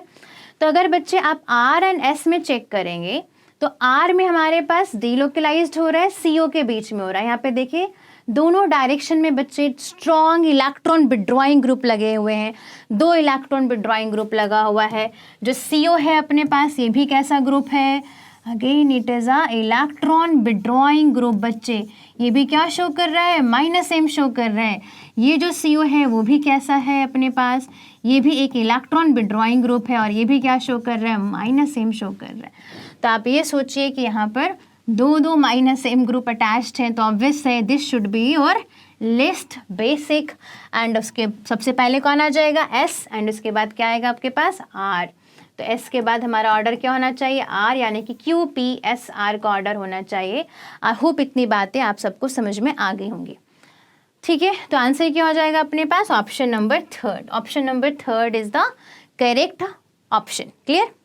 नेक्स्ट क्वेश्चन पे बच्चे मूव करते हैं। नेक्स्ट क्वेश्चन में अगर आप देखोगे तो among the following pairs in how many the second acid is more acidic then the first. आपको बताना कितने पेयर्स में सेकेंड एसिडिक अपने पास ज़्यादा, सेकेंड वाला जो मॉलिक्यूल है वो ज़्यादा एसिडिक है as compare to first one. तो हम इसको 1 by 1 डिस्कस करते हैं। सबसे पहले बच्चे आपको समझना होगा कि व्हाट इज़ एसिडिक स्ट्रेंथ, जैसे कि अभी हमने बेसिक स्ट्रेंथ समझा था। तो एसिडिक स्ट्रेंथ क्या होता है वो एक बार चेक कर लेते हैं। अगर मैं एसिडिक स्ट्रेंथ की बात करूं बच्चे, तो acidic strength is directly proportional to stability of anion. Anion after removing H+ को रिमूव करने के बाद जो एनायन बन रहा है अगर वो आपका स्टेबल बनेगा तो H+ इजिली रिमूव होगा, क्योंकि रिमूव होने के बाद जो एनायन बन रहा है वो हमारे पास स्टेबल बन रहा है। क्लियर है इतना पॉइंट? तो it is directly proportional to stability of anion, and stability of anion को कौन बढ़ाते हैं? इलेक्ट्रॉन विड्रॉइंग ग्रुप बढ़ाते हैं। और इलेक्ट्रॉन विड्रॉइंग ग्रुप क्या क्या हो सकते हैं? -M हो सकता है, -Hc हो सकता है, एंड -I भी हो सकता है। क्लियर है इतना point? And it is inversely proportional to बच्चे electron donating group. Electron donating group में आपके पास +M है, you have +Hc and then you have +I। I hope इतनी बातें सबको समझ में आ गई होंगी। ठीक है, ओके। तो अब हम लोग यहाँ पे चेक कर लेते हैं बच्चे। तो यहाँ पे फिनॉल में CH3 लगा हुआ है। It is a electron donating group, and electron donating group क्या करता है? एसिडिक स्ट्रेंथ को, electron donating group acidic strength को घटा देते हैं। तो यानी कि this is less acidic, this part is more acidic. तो इसमें सेकेंड वाला जो है वो ज़्यादा एसिडिक है। आई होप इतनी बात समझ में आ गई होगी। अगर मैं इस सेकेंड मॉलिक्यूल की बात करूँ बच्चे, तो यहाँ पर अगर हम देखेंगे तो यहाँ पे COH ग्रुप है, यहाँ पे COH CH3 ग्रुप है, यहाँ पे भी एल्डिहाइड है, बट यहाँ पे वी हैव एस्टर ग्रुप। यहाँ पे बच्चे हाइड्रोजन है। अगर आप इन हाइड्रोजन को रिमूव करेंगे तो इन्हीं हाइड्रोजन का बच्चे हमें एसिडिक स्ट्रेंथ देखना है। अगर मैं इन हाइड्रोजन को रिमूव करूँगी तो मेरे पास क्या बनेगा? यहाँ पे नेगेटिव चार्ज बनेगा, यानी कि 1H+ को रिमूव करने के बाद मेरे पास यहाँ पे नेगेटिव चार्ज बना, यहाँ भी नेगेटिव चार्ज बना। तो जिसका नेगेटिव चार्ज इजिली बन जाएगा वहाँ से H+ रिलीज हो जाएगा इजिली। क्लियर है ये पॉइंट? यानी कि हम ये बोल सकते हैं कि जिसमें स्टेबिलिटी ऑफ एनायन ज़्यादा होगा उसमें H+ इजिली रिलीज होगा, and that compound will be more acidic. I hope इतना पॉइंट बच्चे आप सबको क्लियर हो गया होगा, राइट? ओके, तो अब यहाँ पे चेक करते हैं। तो यहाँ पर अगर मैं एनायन की स्टेबिलिटी चेक करूँ तो ये भी इलेक्ट्रॉन विड्रॉइंग ग्रुप ही है, and electron withdrawing group anion की स्टेबिलिटी को बढ़ा देते हैं। बट एल्डिहाइड एंड कीटोन में aldehyde is more powerful electron withdrawing group. यहाँ पर भी एल्डिहाइड है, एंड यहाँ पर क्या प्रेजेंट है? एस्टर प्रेजेंट है।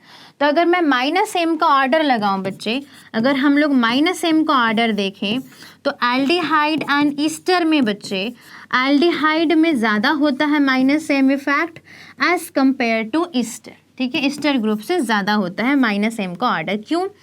क्योंकि अगर आप ईस्टर में देखेंगे तो बच्चे यहाँ पे ना लोन पेयर है, तो यहाँ पे इंटरनल रेजोनेंस होता है ना, लोन पेयर होने की वजह से यहाँ पे ऐसे कॉन्जुगेशन है। तो ये CO को ये ऑक्सीजन भी इलेक्ट्रॉन डोनेट कर सकता है, लेकिन CO अगर आप यहाँ पे देखोगे तो ये नेगेटिव चार्ज को यहाँ पर CO खींच रहा है, यहाँ पे भी इस नेगेटिव चार्ज को CO पुल कर रहा है। बट यहाँ पर ऑक्सीजन के लोन पेयर भी हैं जो यहाँ पर डोनेट हो रहे हैं, यानी कि अगर दोनों डायरेक्शन से इसको इलेक्ट्रॉन मिल रहा है तो यहाँ पे अगर आप दोनों डायरेक्शंस में अगर आप डाइवर्टेड होंगे बच्चे तो इफेक्टिवनेस कम हो जाता है। वही सेम लॉजिक यहाँ पर है, क्योंकि यहाँ पर ऑक्सीजन भी लोन पेयर डोनेट कर रहा है, इसलिए यहाँ पे जो C डबल बॉन्ड O है उसका electron withdrawing capacity towards this anion वो कम हो जाता है। क्लियर है इतना? तो -M ऑर्डर अगर हम बात करें तो एल्डिहाइड का ज़्यादा होगा एज कम्पेयर टू ईस्टर। तो यानी कि हम ये बोल सकते हैं इलेक्ट्रॉन विड्रॉइंग ग्रुप हमारे पास स्टेबिलिटी बढ़ा देगा। तो which one is more stable? This anion is more stable, तो दिस इज मोर एसिडिक, क्योंकि जो एनायन ज़्यादा स्टेबल होगा वो आपका ज़्यादा एसिडिक होगा। तो यहाँ पे फर्स्ट इस पेयर में first compound is more acidic. Clear? Okay, अब हम नेक्स्ट कंपाउंड पे मूव करते हैं। यहाँ पे बच्चे बेंजोइक एसिड है। बेंजोइक एसिड में एक चीज़ और आपको ध्यान में रखना है, ये सिर्फ बेंजोइक एसिड में आपको ध्यान में रखना है। इन केस ऑफ बेंजोइक एसिड बच्चे आपको ऑर्थो इफेक्ट देखना होता है। ठीक है, ortho effect. What is ortho effect? Ortho पे जो ग्रुप लगे होते हैं उसकी वजह से ऑर्थो इफेक्ट जनरेट होता है, and due to ortho effect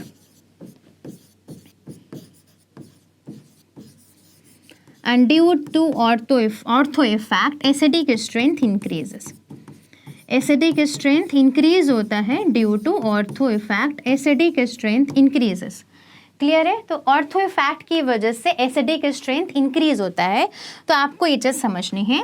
and we can again say कि acidic strength is directly proportional to acidic strength is directly proportional to number of ortho groups. और ध्यान में रखिएगा, in case of acidic strength ortho effect बच्चे आपको सिर्फ कहाँ देखना होता है, बेंजोइक एसिड में देखना होता है।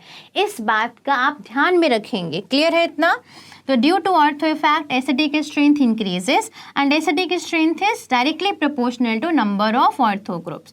तो यहाँ पर अगर आप देखेंगे बच्चे तो यहाँ पे भी ऑर्थो ग्रुप्स अटैच्ड है, यहाँ पे ऑर्थो ग्रुप्स ज़्यादा, यहाँ पे ऑर्थो ग्रुप्स कम है। तो this compound is more acidic as compare to first one. Okay, अब यहाँ पर अगर हम देखें तो this is electron donating group. Again ये इलेक्ट्रॉन डोनेटिंग ग्रुप है एंड अगेन ये इलेक्ट्रॉन विड्रॉइंग ग्रुप है। एंड ऑर्थो इफेक्ट कहाँ लिखता है, अगर group ortho substituted benzoic acid है वहाँ पे ऑर्थो इफेक्ट लगेगा। ऑर्थो सब्सटीट्यूटेड बेंजोइक एसिड में लगता है। यहाँ पे क्या है, इट इज़ पैरा सब्सटीट्यूटेड, तो यहाँ पे ऑर्थो इफेक्ट नहीं लगाना है। तो ऑर्थो सब्सटीट्यूटेड जो बेंजोइक एसिड होते हैं, ऑर्थो सब्सटीट्यूटेड बेंजोइक एसिड में आपके पास ऑर्थो इफेक्ट लगता है। क्लियर है इतना? तो again electron withdrawing group increases the acidic strength, तो this is more acidic. Clear है इतना आपको? तो कौन कौन ज़्यादा एसिडिक हो गया बच्चे, किस किस पेयर्स में second compound is more acidic, तो थर्ड में second compound is more acidic, fourth में second compound is more acidic, first में second compound is more acidic, but second में first compound is more acidic. I hope इतनी बातें आप सबको समझ में आ गई होंगी। तो हम बोल सकते हैं यहाँ पे कितने पेयर्स ऐसे हैं, वी हैव 3 पेयर्स। ठीक है, वी हैव 3 पेयर्स ऐसे हैं हमारे पास, जिसमें second compound is more acidic as compare to the first one. ठीक है, first, third and fourth. Okay, so हम लोग अब नेक्स्ट क्वेश्चन पे मूव करते हैं। सो इन नेक्स्ट क्वेश्चन बच्चे हमारे पास अगेन क्या पूछा हुआ है, arrange the following phenol in increasing order of the pKa value. Okay, तो अब ये चीज़ ध्यान में रखेंगे, एसिडिक स्ट्रेंथ बच्चे it is directly proportional to Ka, Ka के डायरेक्टली प्रोपोर्शनल होता है एंड pKa के इन्वर्सली प्रोपोर्शनल होता है। तो सिंपल सी बात है, अगर एसिडिक स्ट्रेंथ ज़्यादा होगा तो उसका Ka ज़्यादा होगा बट उसका pKa कम होगा। क्लियर है ये पॉइंट?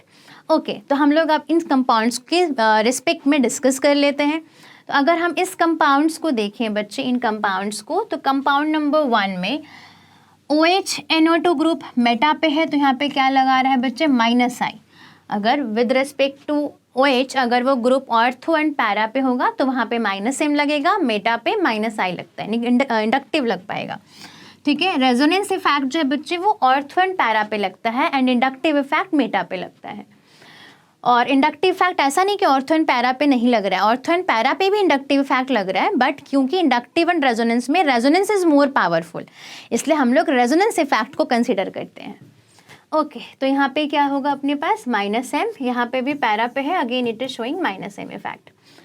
तो देखो इलेक्ट्रॉन विड्रॉइंग ग्रुप अगर अटैच्ड है तो एसिडिक स्ट्रेंथ बढ़ता है। तो अब यहाँ पे ज़्यादा इलेक्ट्रॉन विड्रॉइंग इफेक्ट किसका हो जाएगा, -M का एज कंपेयर टू -I। तो first one should be your list acidic. तो अगर मैं एसिडिक स्ट्रेंथ की बात करूं बच्चे, तो एसिडिक स्ट्रेंथ में जो फर्स्ट वन है वो आपका लिस्ट एसिडिक होना चाहिए। क्लियर है इतना? ओके, अब यहाँ पे हम ऑर्थो एंड पैरा वाले को थोड़ा सा अच्छे से स्टडी कर लेते हैं।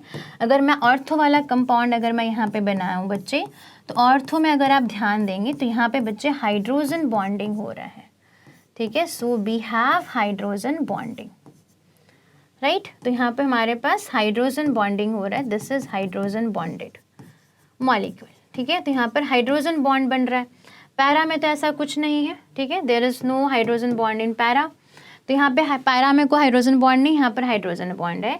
तो यहाँ पे आपको ध्यान में रखना है, ड्यू टू हाइड्रोजन बॉन्ड, यहाँ पर हाइड्रोजन बॉन्ड की वजह से, due to hydrogen bond para is more acidic than ortho. Due to hydrogen bond ortho वाला जो कंपाउंड हो गया it is less acidic. Due to hydrogen bond ortho is less acidic than para, less acidic than para. Clear है? तो due to hydrogen bond ortho is less acidic than para. तो यहाँ पे ortho वाला compound less acidic होता है, क्योंकि बच्चे अगर इसने अपना एसिडिक स्ट्रेंथ शो किया ना तो उसको अपना H+ रिलीज करना पड़ेगा, और H+ रिलीज करने का मतलब है हाइड्रोजन बॉन्ड को लॉस्ट करना। तो होता क्या है, ये सिर्फ ऑर्थो एंड पैरा में कंपेयर करना है, ऐसा नहीं करना है आपको कि हाइड्रोजन बॉन्ड बना रहा है तो सबसे लिस्ट एसिडिक ऑर्थो वाले को ही कर देते हैं, नहीं, ऑर्थो और पैरा को ही बस आपस में कंपैरिजन करना है आपको। तो अब यहाँ पे बच्चे जब भी बॉन्ड बनता है ना तो मॉलिक्यूल की स्टेबिलिटी बढ़ती है, तो हर मॉलिक्यूल यही चाहता है कि वो अपना स्टेबिलिटी बढ़ाए, इसलिए because of this reason only ortho and para में ऑर्थो वाला जो है अपने पास वो कम एसिडिक हो जाता है, पैरा ज़्यादा एसिडिक होता है। देखो दोनों शो कर रहे हैं नेगेटिव M, लेकिन यहाँ पे बच्चे पैरा में ना -I अपने पास कम है, ठीक है, बट यहाँ पे -I हमारे पास ज़्यादा है, राइट। तो यहाँ पे -I ज़्यादा है, -M भी है, यहाँ पे -M है बट -I कम है, क्योंकि डिस्टेंस के साथ इंडक्टिव का इफेक्ट कम हो जाता है इस वजह से। तो अब हम ये बोल सकते हैं कि थर्ड में क्योंकि -I कम था, -M तो है बट -M तो सेकंड में भी है, एंड -I सेकंड में ज़्यादा, तो second should be more acidic then third, हम ऐसा बोल सकते थे। तो इन जनरल यही होता है कि अगर हाइड्रोजन बॉन्ड नहीं होता बच्चे तो ortho is more acidic than para, clear. But because of the hydrogen bond यहाँ पे ऑर्थो लेस एसिडिक हो जाता है देन पैरा, क्लियर इतना। तो ये बात आपको ध्यान में रखेंगे। तो थर्ड जो होगा अपने पास ज़्यादा एसिडिक हो जाएगा एंड देन सेकेंड आ जाएगा। तो ये अपने पास एसिडिक स्ट्रेंथ का ऑर्डर होगा। अगर मैं इसमें pKa का ऑर्डर लगाऊंगी तो उल्टा लगेगा ऑर्डर, यानी कि pKa में अगर हम देखें तो फर्स्ट का pKa सबसे ज़्यादा होगा, देन सेकेंड आएगा एंड देन थर्ड आएगा। थर्ड का pKa बच्चे सबसे कम होगा। आई होप ये चीज़ आपको समझ में आ गई होंगी, क्लियर है इतना। तो pKa का ऑर्डर, फर्स्ट का pKa सबसे ज़्यादा, जिसकी एसिडिक स्ट्रेंथ सबसे कम उसका pKa सबसे ज़्यादा। ओके तो फर्स्ट का pKa सबसे ज़्यादा होना चाहिए, आपसे इंक्रीजिंग ऑर्डर ऑफ pKa बोला है। थर्ड का pKa सबसे कम, ऑप्शन क्या हो जाएगा अपने पास 3, option number third is the correct answer. I hope इतनी बात आप सबको समझ में आ गई होगी। ओके सो अब हम लोग नेक्स्ट क्वेश्चन पे मूव करते हैं। अभी तक बच्चे हम लोगों ने जितने भी क्वेश्चंस प्रैक्टिस किए, चाहे वो एरोमेटिक हो, एंटी एरोमेटिक हो, नॉन एरोमेटिक का वाला जो मैंने क्वेश्चन आपको समझाया, उसके बियॉन्ड बच्चे कुछ भी एक्स्ट्रा आपको पढ़ने की नीड नहीं है। बेसिक स्ट्रेंथ में भी मैंने आपको मोस्टली क्लियर करवा दिया। इतना भी कॉन्सेप्ट अगर आपको समझ में आ गया तो that is more than enough. Same goes with the acidic strength, clear. अब यहाँ से पूछा है find the order of the reactivity of the levelled hydrogen with NaNH2। What is NaNH2? NaNH2 is Na plus and NH2 minus, clear है। Na plus and NH2 minus है, समझ में आ गया आपको। तो अब यहाँ पे रिएक्टिविटी पूछा है तो it will act as a base बच्चे, ये बेस की तरह काम करेगा। तो जो हाइड्रोजन ज़्यादा एसिडिक होगा वो NH2 माइनस के साथ रिएक्ट करेगा। तो अगर आप यहाँ पे देखो, अगेन मैंने आपको समझाया कि acidic strength is directly proportional to stability of anion. After removing H+, जो हमारे पास अनायन बनेगा उसकी स्टेबिलिटी पे डिपेंड करता है। तो यहाँ पर अगर मैंने H+ को रिमूव किया तो यहाँ पे नेगेटिव चार्ज आएगा, यहाँ पर नेगेटिव चार्ज आएगा एंड यहाँ पर भी नेगेटिव चार्ज आ जाएगा। तो ऑक्सीजन एंड कार्बन में सिंपल से बात है बच्चे, oxygen is more electronegative in nature, तो negative charge is more stable in oxygen, more negative charge is more stable on oxygen atom, clear है इतना। तो इसमें तो कम स्टेबल होगा, तो फर्स्ट इज लिस्ट एसिडिक, और अगर फर्स्ट अपने पास लिस्ट एसिडिक है तो इसका मतलब फर्स्ट में रिएक्टिविटी सबसे कम होगी, क्योंकि इसका एसिडिक हाइड्रोजन इतना एसिडिक नहीं है, ठीक है। ये जो हाइड्रोजन है it is not that much acidic जो NH2 माइनस के साथ रिएक्ट करे। NH2 माइनस के साथ पहले ये दोनों रिएक्ट करेंगे फिर फर्स्ट वन रिएक्ट करेगा। तो अगर मैं रिएक्टिविटी की बात करूँ तो फर्स्ट की रिएक्टिविटी सबसे कम हो जाएगी। अब यहाँ पे देखेंगे बच्चे, तो यहाँ पे जो अनायन बना है ना थर्ड में, देखो थर्ड में जो अनायन बना है वो रेजोनेंस से स्टेबलाइज्ड हो रहा है। तो रेजोनेंस से स्टेबलाइज्ड होने की वजह से इस अनायन की स्टेबिलिटी ज़्यादा है, तो इसका एसिडिक स्ट्रेंथ भी ज़्यादा होगा। तो हम ये बोल सकते हैं कि थर्ड का रिएक्टिविटी ज़्यादा होगा than second than first. Answer is option number 2, बात खत्म, क्लियर इतना। आई होप आपको इतना बातें समझ में आ गई होंगी। तो acidic and basic strength and aromaticity, in 3 topics में जो मैंने आपको पढ़ाया है उससे एक्स्ट्रा पढ़ने के बच्चे बिल्कुल भी नीड नहीं है, ठीक है। That is more than enough information, clear. Okay next question है बच्चे अपने पास ज़ेल्डाज एस्टिमेशन का क्वेश्चन है। तो ज़ेल्डाज एस्टिमेशन की अगर मैं बात करूं तो आपको क्या समझना होता है बच्चे कि जो भी हमारे पास ऑर्गेनिक कंपाउंड होता है उसमें उसको हम लोग एक्सेस ऑफ H2SO4 से ट्रीट करवाते हैं। यानी कि उस ऑर्गेनिक कंपाउंड को हम H2SO4 से ट्रीट करवाते हैं एंड जो भी नाइट्रोजन प्रेजेंट होता है ऑर्गेनिक कंपाउंड में वो आपका किस में कन्वर्ट हो जाता है, अमोनिया में कन्वर्ट हो जाता है। तो इस बात को आपको ध्यान में रखना है कि जेल्डास मेथड में बच्चे हम ऑर्गेनिक कंपाउंड में जो भी नाइट्रोजन प्रेजेंट होता है उसको हम H2SO4 के साथ उस पूरे कंपाउंड को डाइजेस्ट कराते हैं। तो जो भी नाइट्रोजन प्रेजेंट होता है ऑर्गेनिक कंपाउंड में वो आपका अमोनिया में कन्वर्ट हो जाता है। बस इतनी सी इन्फॉर्मेशन आपको समझनी है। अब यहाँ से बच्चे हमारी स्टोरी जो है ना वो स्टार्ट होती है। स्टोरी क्या है, अमोनिया अपने पास अगर प्रेजेंट है तो उस अमोनिया को आपको H2SO4 के साथ रिएक्ट कराना होता है। आपको बस इतना समझना है कि जो भी हमारे पास ऑर्गेनिक कंपाउंड में नाइट्रोजन था वो किस में कन्वर्ट हो चुका है, वो आपका कन्वर्ट हो चुका है अमोनिया में, राइट। एंड अमोनिया को हम एक्सेस H2SO4 में बच्चे रिएक्शन देते हैं, करवाते हैं, जिसका मोलारिटी एंड वॉल्यूम दोनों हमें पता होता है। क्लियर, क्योंकि हमने खुद लिया ना एक्सेस H2SO4, हमें अमोनिया का अमाउंट बच्चे निकालना होता है। तो यहाँ से आपके पास क्या बन जाएगा, यहाँ से आपके पास बन जाएगा अमोनियम सल्फेट। ओके, उसके बाद जो भी हमारे पास लेफ्ट H2SO4 है, जो भी हमारे पास H2SO4 जो लेफ्ट है, लेफ्ट बोलिए या फिर अनरिएक्टेड विथ अमोनिया बोलिए, तो जो भी हमारे पास लेफ्ट या अनरिएक्टेड H2SO4 है उसको हम लोग रिएक्शन किससे करवाते हैं, NOH के साथ करवाते हैं। तो हमारे पास क्या बन जाता है, again salt plus water, neutralization करा देते हैं बच्चे बेसिकली। तो हमारे पास सॉल्ट एंड वाटर बन जाता है। तो यहाँ पे अपने पास 2 मोल्स ऑफ NOH आ जाएगा। क्लियर है इतना। ये रिएक्शंस होती है, ये 2 रिएक्शंस होती है, बस आपको इतना ही ध्यान में रखना है। कई बार बच्चे क्वेश्चन में H2SO4 के साथ HCl रहता है, तो HCl और NOH का रेशियो क्या हो जाएगा, 1:1 हो जाएगा। यहाँ पे H2SO4 और NOH है तो इट इज़ 1:2 रेशियो। क्लियर है इतना। ओके, तो जो भी हमारे पास एक्सेस में हमने H2SO4 लिया, हमने अमोनिया के साथ रिएक्ट करवाया। दिमाग में क्या रखना है, दिमाग में ये रखना है कि जो भी ऑर्गेनिक कंपाउंड में नाइट्रोजन था वो किस में कन्वर्ट हो चुका है, वो अमोनिया में कन्वर्ट हो चुका है। एंड अमोनिया से फिर आपकी स्टोरी शुरू होती है। अमोनिया में हम लोग एक्सेस H2SO4 ऐड करते हैं तो उसमें हम अपने पास अमोनियम सल्फेट बन जाता है, यानी कि जो भी अमोनिया वो आपका अमोनियम सल्फेट में कन्वर्ट हो जाता है। एंड जो एक्सेस में जो हमने H2SO4 लिया है उसमें से कुछ अमाउंट हमारा बच गया, और वो अमाउंट हम कैसे निकालते हैं, NOH के साथ उसका टाइट्रेशन करा देते हैं। तो अब NOH के साथ अगर आप इसका टाइट्रेशन करा देंगे तो हमारे पास सॉल्ट एंड वाटर बनेगा। तो यानी कि NOH की हेल्प से हम अनरिएक्टेड अमाउंट निकाल लेते हैं H2SO4 का। और आपको एक्सेस वाला H2SO4 तो पता ही रहता है। फॉर एग्जाम्पल मान लो मैंने इसके 5 मोल लिए और यहाँ से मैं NOH से मैंने निकाल लिया, NOH से क्योंकि मैंने टाइट्रेशन कराया तो मैंने यहाँ से निकाल लिया कि H2SO4 जो अनरिएक्टेड था वो 1 मोल था। तो अपने पास अमोनिया के साथ कितना रिएक्ट किया, अमोनिया के साथ H2SO4 का मोल कितना रिएक्ट किया, 4 मोल रिएक्ट किया। बस इतनी सी कहानी है। यहाँ पे इसका थोड़ा सा देख लीजिए, यहाँ पे 2NH3 plus H2SO4 which gives ammonium sulphate. Clear. Okay, तो अब यहाँ पे हम लोग देख लेते हैं। तब इस वाले पार्ट में बच्चे इस क्वेश्चंस के अकॉर्डिंग देखते हैं कि क्या हमारे पास गिवन है। टोटल वेट दिया हुआ ऑर्गेनिक कंपाउंड का 1.4 ग्राम दिया हुआ है बच्चे। Was digested by Zelda method and the evolved ammonia, जो भी ऑर्गेनिक कंपाउंड में नाइट्रोजन था वो कन्वर्ट हो चुका अमोनिया में and was absorbed in 60 ml of M/10 sulphuric acid.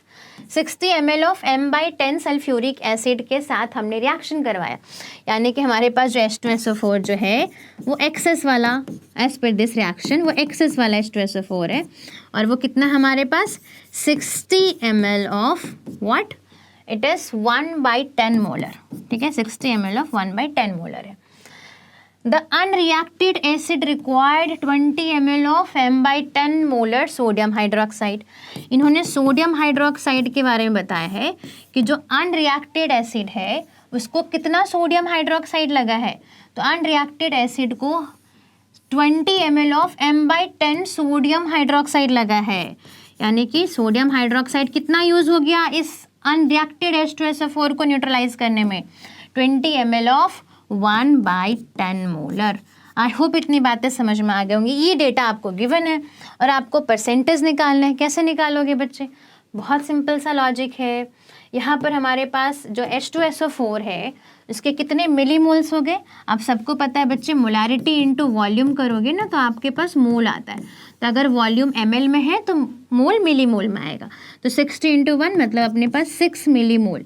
यहाँ से अपने को 6 मिली मोल H2SO4 मिल गया जो एक्सेस वाला था। NOH के कितने मिली मोल यूज़ हो गए? तो NOH के अपने पास मिली मोल यूज़ हो गए 2 मिली मोल यूज़ हो गए। तो आई होप इतनी बातें समझ में आ गई होंगी। आप इसको इक्विवेलेंस, लॉ ऑफ इक्विवेलेंस भी अप्लाई कर सकते हैं, अदरवाइज आप यहाँ पे, क्योंकि यही रिएक्शन से बैलेंस करके मैंने ऑलरेडी बता दिया, तो आप यहाँ से भी कर सकते हैं। देखो 1 मोल H2SO4 2 मोल्स ऑफ NOH के साथ रिएक्ट करता है। तो अगर हमारे पास 2 मिली मोल NOH रिएक्ट हुआ है तो इसका मतलब H2SO4 जो लेफ्ट था वो कितना बचा? देखो 1:2 का रेशियो है। अगर NOH 2 मिली मोल है तो H2SO4 कितना होगा? 1 होगा। क्लियर है इतना? तो यहाँ पर लेफ्ट और अनरिएक्टेड H2SO4 की बात करूं तो मेरे पास कितना आ जाएगा बच्चे? 1 मिली मोल। ठीक है, इसी चीज़ को समझ लेते हैं। यहाँ पे मैं लिख लेती हूँ कि H2SO4 लेफ्ट या अनरिएक्टेड की अगर हम बात करें तो कितना हो जाएगा? जो हमारे पास एक्सेस में आया था वो कितना था? एक्सेस वाला हमारे पास 6 मिली मोल था, तो हमारे पास 6 माइनस, और यहाँ पे कितना लगेगा बच्चे? H2SO4 लेफ्ट अनरिएक्टेड NOH के साथ कितना हुआ है? अपने पास 2 मिली मोल NOH लगा है, तो लेफ्ट वाला कितना बचेगा? तो 1 बचेगा। तो यहाँ पे अपने पास क्या आ जाएगा? Just a minute. ओके, तो यहाँ पे अपने पास ये अपने पास 1 मिली मोल है। जस्ट अ मिनट, इसको हम लिख देते हैं पहले। ये अपने पास 1 मिली मोल आ गया। ठीक है, तो H2SO4 रिएक्टेड विथ अमोनिया कितना आ जाएगा? H2SO4 रिएक्टेड विद अमोनिया ये कितना आ जाएगा? तो ये अपने पास आ जाएगा 6 में से आप 1 करेंगे मतलब 5 मिली मोल। तो अब आप निकालना है आपको mole of ammonia, because we are interested in mole of ammonia. आप इसको बच्चे लॉ ऑफ इक्विवेलेंस से भी सॉल्व कर सकते हैं, मोल इंटू n फैक्टर करके। ओके, तो अब यहाँ पे मोल ऑफ अमोनिया निकाल लेते हैं। देखिए यहाँ पे बच्चे 1:2 का रेशियो। अगर ये अपने पास H2SO4 अगर हमारे पास कितना 5 मिली मोल अगर रिएक्ट कर रहा है तो अमोनिया कितना रिएक्ट क्या होगा 5 मिली मोल के साथ? 1:2 का रेशियो है, तो 10 मिली मोल। तो मोल ऑफ अमोनिया कितना आ जाएगा? 10 मिली मोल। और आपको क्या देखना है कि यहाँ पे बच्चे अमोनिया में अगर आप चेक करेंगे तो 1 मोल ऑफ अमोनिया में 1 ही मोल ऑफ नाइट्रोजन होगा। तो 10 मिली मोल ऑफ अमोनिया में 10 मिली मोल ऑफ नाइट्रोजन प्रेजेंट होगा। क्लियर है? तो हमारे पास वेट ऑफ नाइट्रोजन से हमें मतलब है, तो वेट ऑफ नाइट्रोजन कितना हो जाएगा बच्चे? Weight of nitrogen is equals to में मोल 10 मिली मोल है, याद रखिएगा। तो इसको 10 इंटू 10⁻³ मोल किए हमने। वेट क्या होता है नाइट्रोजन का? 14 हो गया। आपको बच्चे परसेंटेज निकालना है, तो परसेंटेज कैसे निकालेंगे? तो परसेंटेज के लिए आपको क्या करना होगा? वेट कितना हो गया? 10 इंटू 10⁻³ इंटू 14 बाय में टोटल वेट कितना है? 1.4 ग्राम दिया हुआ था ऑर्गेनिक कंपाउंड का। तो अगर आप यहाँ से सॉल्व करेंगे बच्चे तो हमारे पास ये कितना बचेगा? ये हमारे पास हो जाएगा 14/14 मतलब 10। तो यहाँ पे अपने पास बचेगा बेसिकली 10% इंटू 100 करना है, बिकॉज क्योंकि 10% निकालना है ना आपको, तो इंटू 100 करेंगे तो आपके पास अप्रॉक्स 10% आ जाएगा। तो आंसर क्या हो जाएगा? यहाँ पर 10% हो जाएगा। तो इस बात को आपको ध्यान में रखना है। ओके, ठीक है। तो यहाँ से अगर हम लोग देखें तो हमारे पास 10% आंसर आ गया। तो ऑप्शन क्या हो जाएगा? Option number 2 is the correct answer. हमारे पास 10% आंसर आ चुका है। आई होप आप सबको ये ज़ेल्डास मेथड जो है वो क्लियर होगा। क्लियर है इतना? ये सारी कैलकुलेशन ईजी है बच्चे। बस रिएक्शन दिमाग में ये 2 रिएक्शन रखना है आपको। H2SO4 की जगह कई बार HCl रहता है, तो HCl और NOH में 1 मिली मोल मतलब 1:1 का रेशियो होता है। बस इतना याद रखिए। Okay, so in this question, ये ड्यूमास मेथड का क्वेश्चन है बच्चे।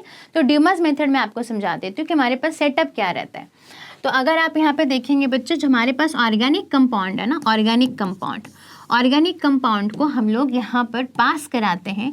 जो भी ऑर्गेनिक कंपाउंड है उसको हम इस फर्नेस से पास कराते हैं, यानी कि जो भी ऑर्गेनिक कंपाउंड है उसको हम कॉपर ऑक्साइड से रिएक्शन करवाते हैं। तो ऑर्गेनिक कंपाउंड में बच्चे जो हमारे पास नाइट्रोजन प्रेजेंट होगा वो कॉपर ऑक्साइड से ट्रीटमेंट करने के बाद किस में कन्वर्ट हो जाएगा? N2 गैस में। कार्बन जो है ऑर्गेनिक कंपाउंड का वो किस में कन्वर्ट हो जाएगा, CO2 में। एंड जो हाइड्रोजन है ऑर्गेनिक कंपाउंड का वो किस में कन्वर्ट हो जाएगा, H2O में कन्वर्ट हो जाएगा। तो आई होप इतनी बात आप सबको समझ में आ गई होगी, क्लियर है इतना।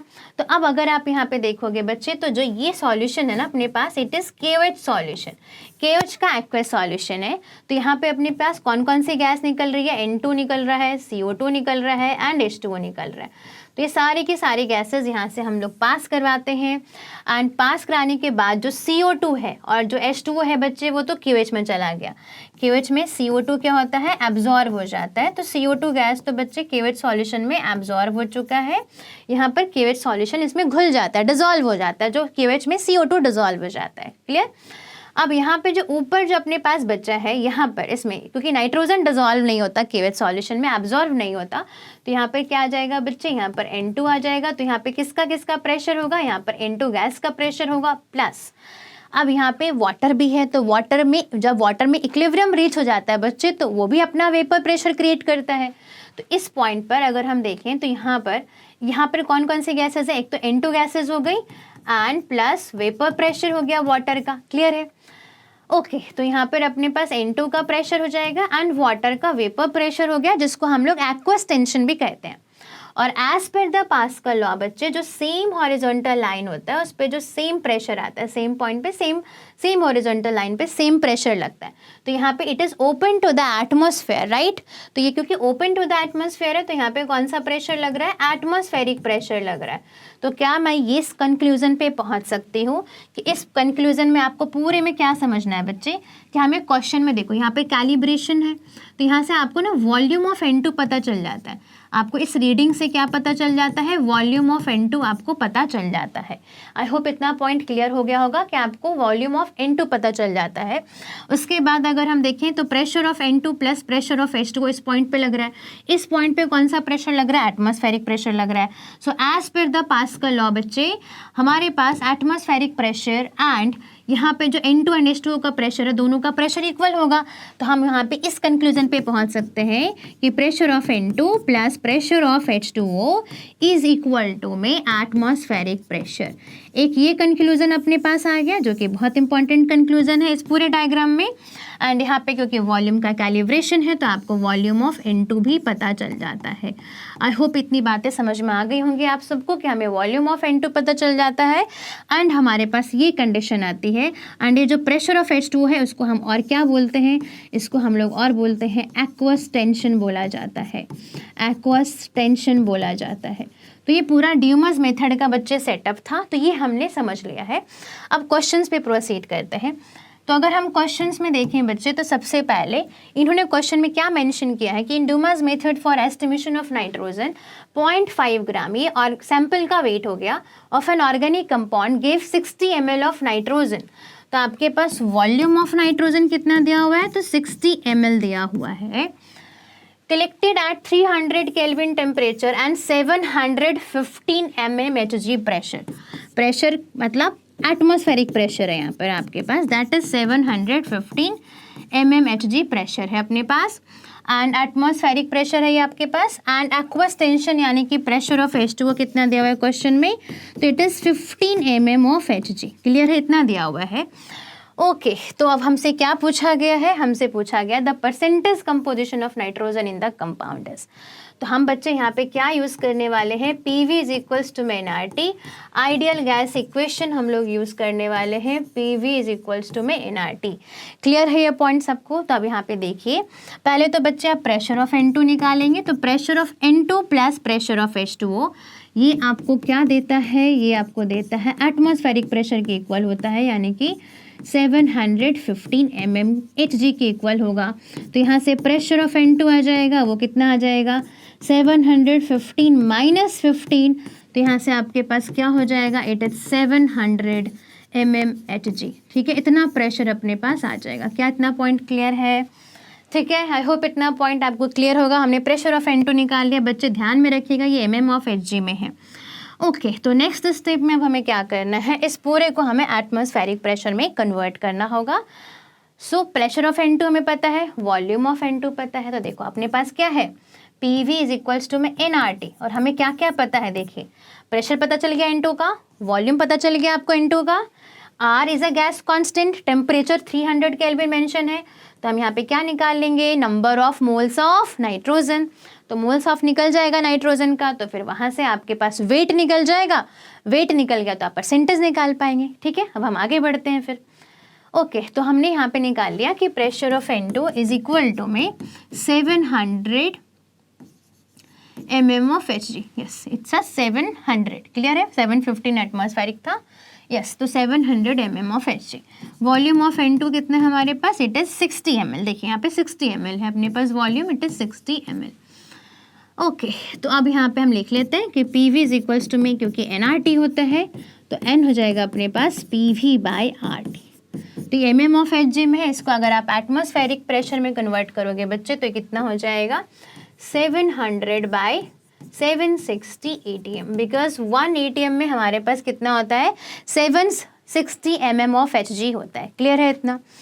ओके, तो अब हमारे पास नंबर ऑफ मोल्स निकालना है हमें, तो कैसे निकालेंगे, प्रेशर आप पुट करेंगे 700 बाई 760, यहाँ पे वॉल्यूम हो जाएगा 60 ml है, ध्यान में रखिएगा, तो लीटर में करना है आपको, एंड यहाँ पर R की वैल्यू फिर क्या यूज़ करेंगे, 0.082 लीटर ATM, क्योंकि वॉल्यूम लीटर में, प्रेशर ATM में, टेम्परेचर क्या यूज़ किया जाएगा, 300 यूज़ किया जाएगा। तो इससे आपके पास क्या आ जाएगा बच्चे, नंबर ऑफ मोल्स आ जाएगा। हम किस में इंटरेस्टेड हैं, वेट ऑफ नाइट्रोजन में, क्योंकि हमें परसेंटेज निकालना है।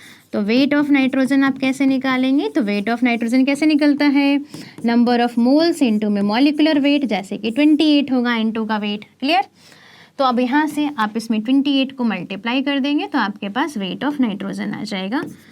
ओके, सो अब हम लोग परसेंटेज निकाल लेते हैं। तो परसेंटेज ऑफ नाइट्रोजन कितना आ जाएगा in given organic compound, weight में 28 मल्टीप्लाई करना है आपको, तो 700 इंटू 60 इंटू 10⁻³ अपॉन में 760 इंटू 0.082 इंटू 300 इंटू 28, ये वेट हो गया। अब क्योंकि परसेंटेज निकाल रहे हैं, कितना था अपने पास ऑर्गेनिक कंपाउंड सैंपल में, इट इज़ 0.5, तो 0.5 एंड इंटू 100। इन सबको बच्चे अगर आप सॉल्व करेंगे इस पूरे पार्ट को, तो आफ्टर सॉल्विंग आपके पास क्या आ जाएगा, 12.57 आ जाएगा। तो करेक्ट आंसर क्या हो जाएगा, ऑप्शन नंबर 4 हो जाएगा। तो आफ्टर सॉल्विंग आपके पास अप्रॉक्स आ जाएगा 12.57%। ठीक है, क्लियर है? तो आंसर क्या हो जाएगा अपने पास, option number 4 is the correct answer. Okay, तो आज के सेशन में बच्चे ऑर्गेनिक केमिस्ट्री का हमने बेसिक कॉन्सेप्ट्स हमने क्लियर कर लिया है, that is some basic principle and techniques, ठीक है, in organic chemistry. Fine, so आज के लेक्चर के लिए बच्चे, आज के सेशन के लिए दैट्स इट। फिर हम लोग नेक्स्ट सेशन में मिलेंगे, एक नए चैप्टर के साथ मिलेंगे। तो आई होप आपको ये सेशन हेल्पफुल लगा होगा, आपको बहुत फ़ायदा करेगा। तो ध्यान से इस पूरे सेशंस को आप सॉल्व कीजिएगा, सारे क्वेश्चंस को, और समझने की कोशिश कीजिएगा। Thank you so much for watching us.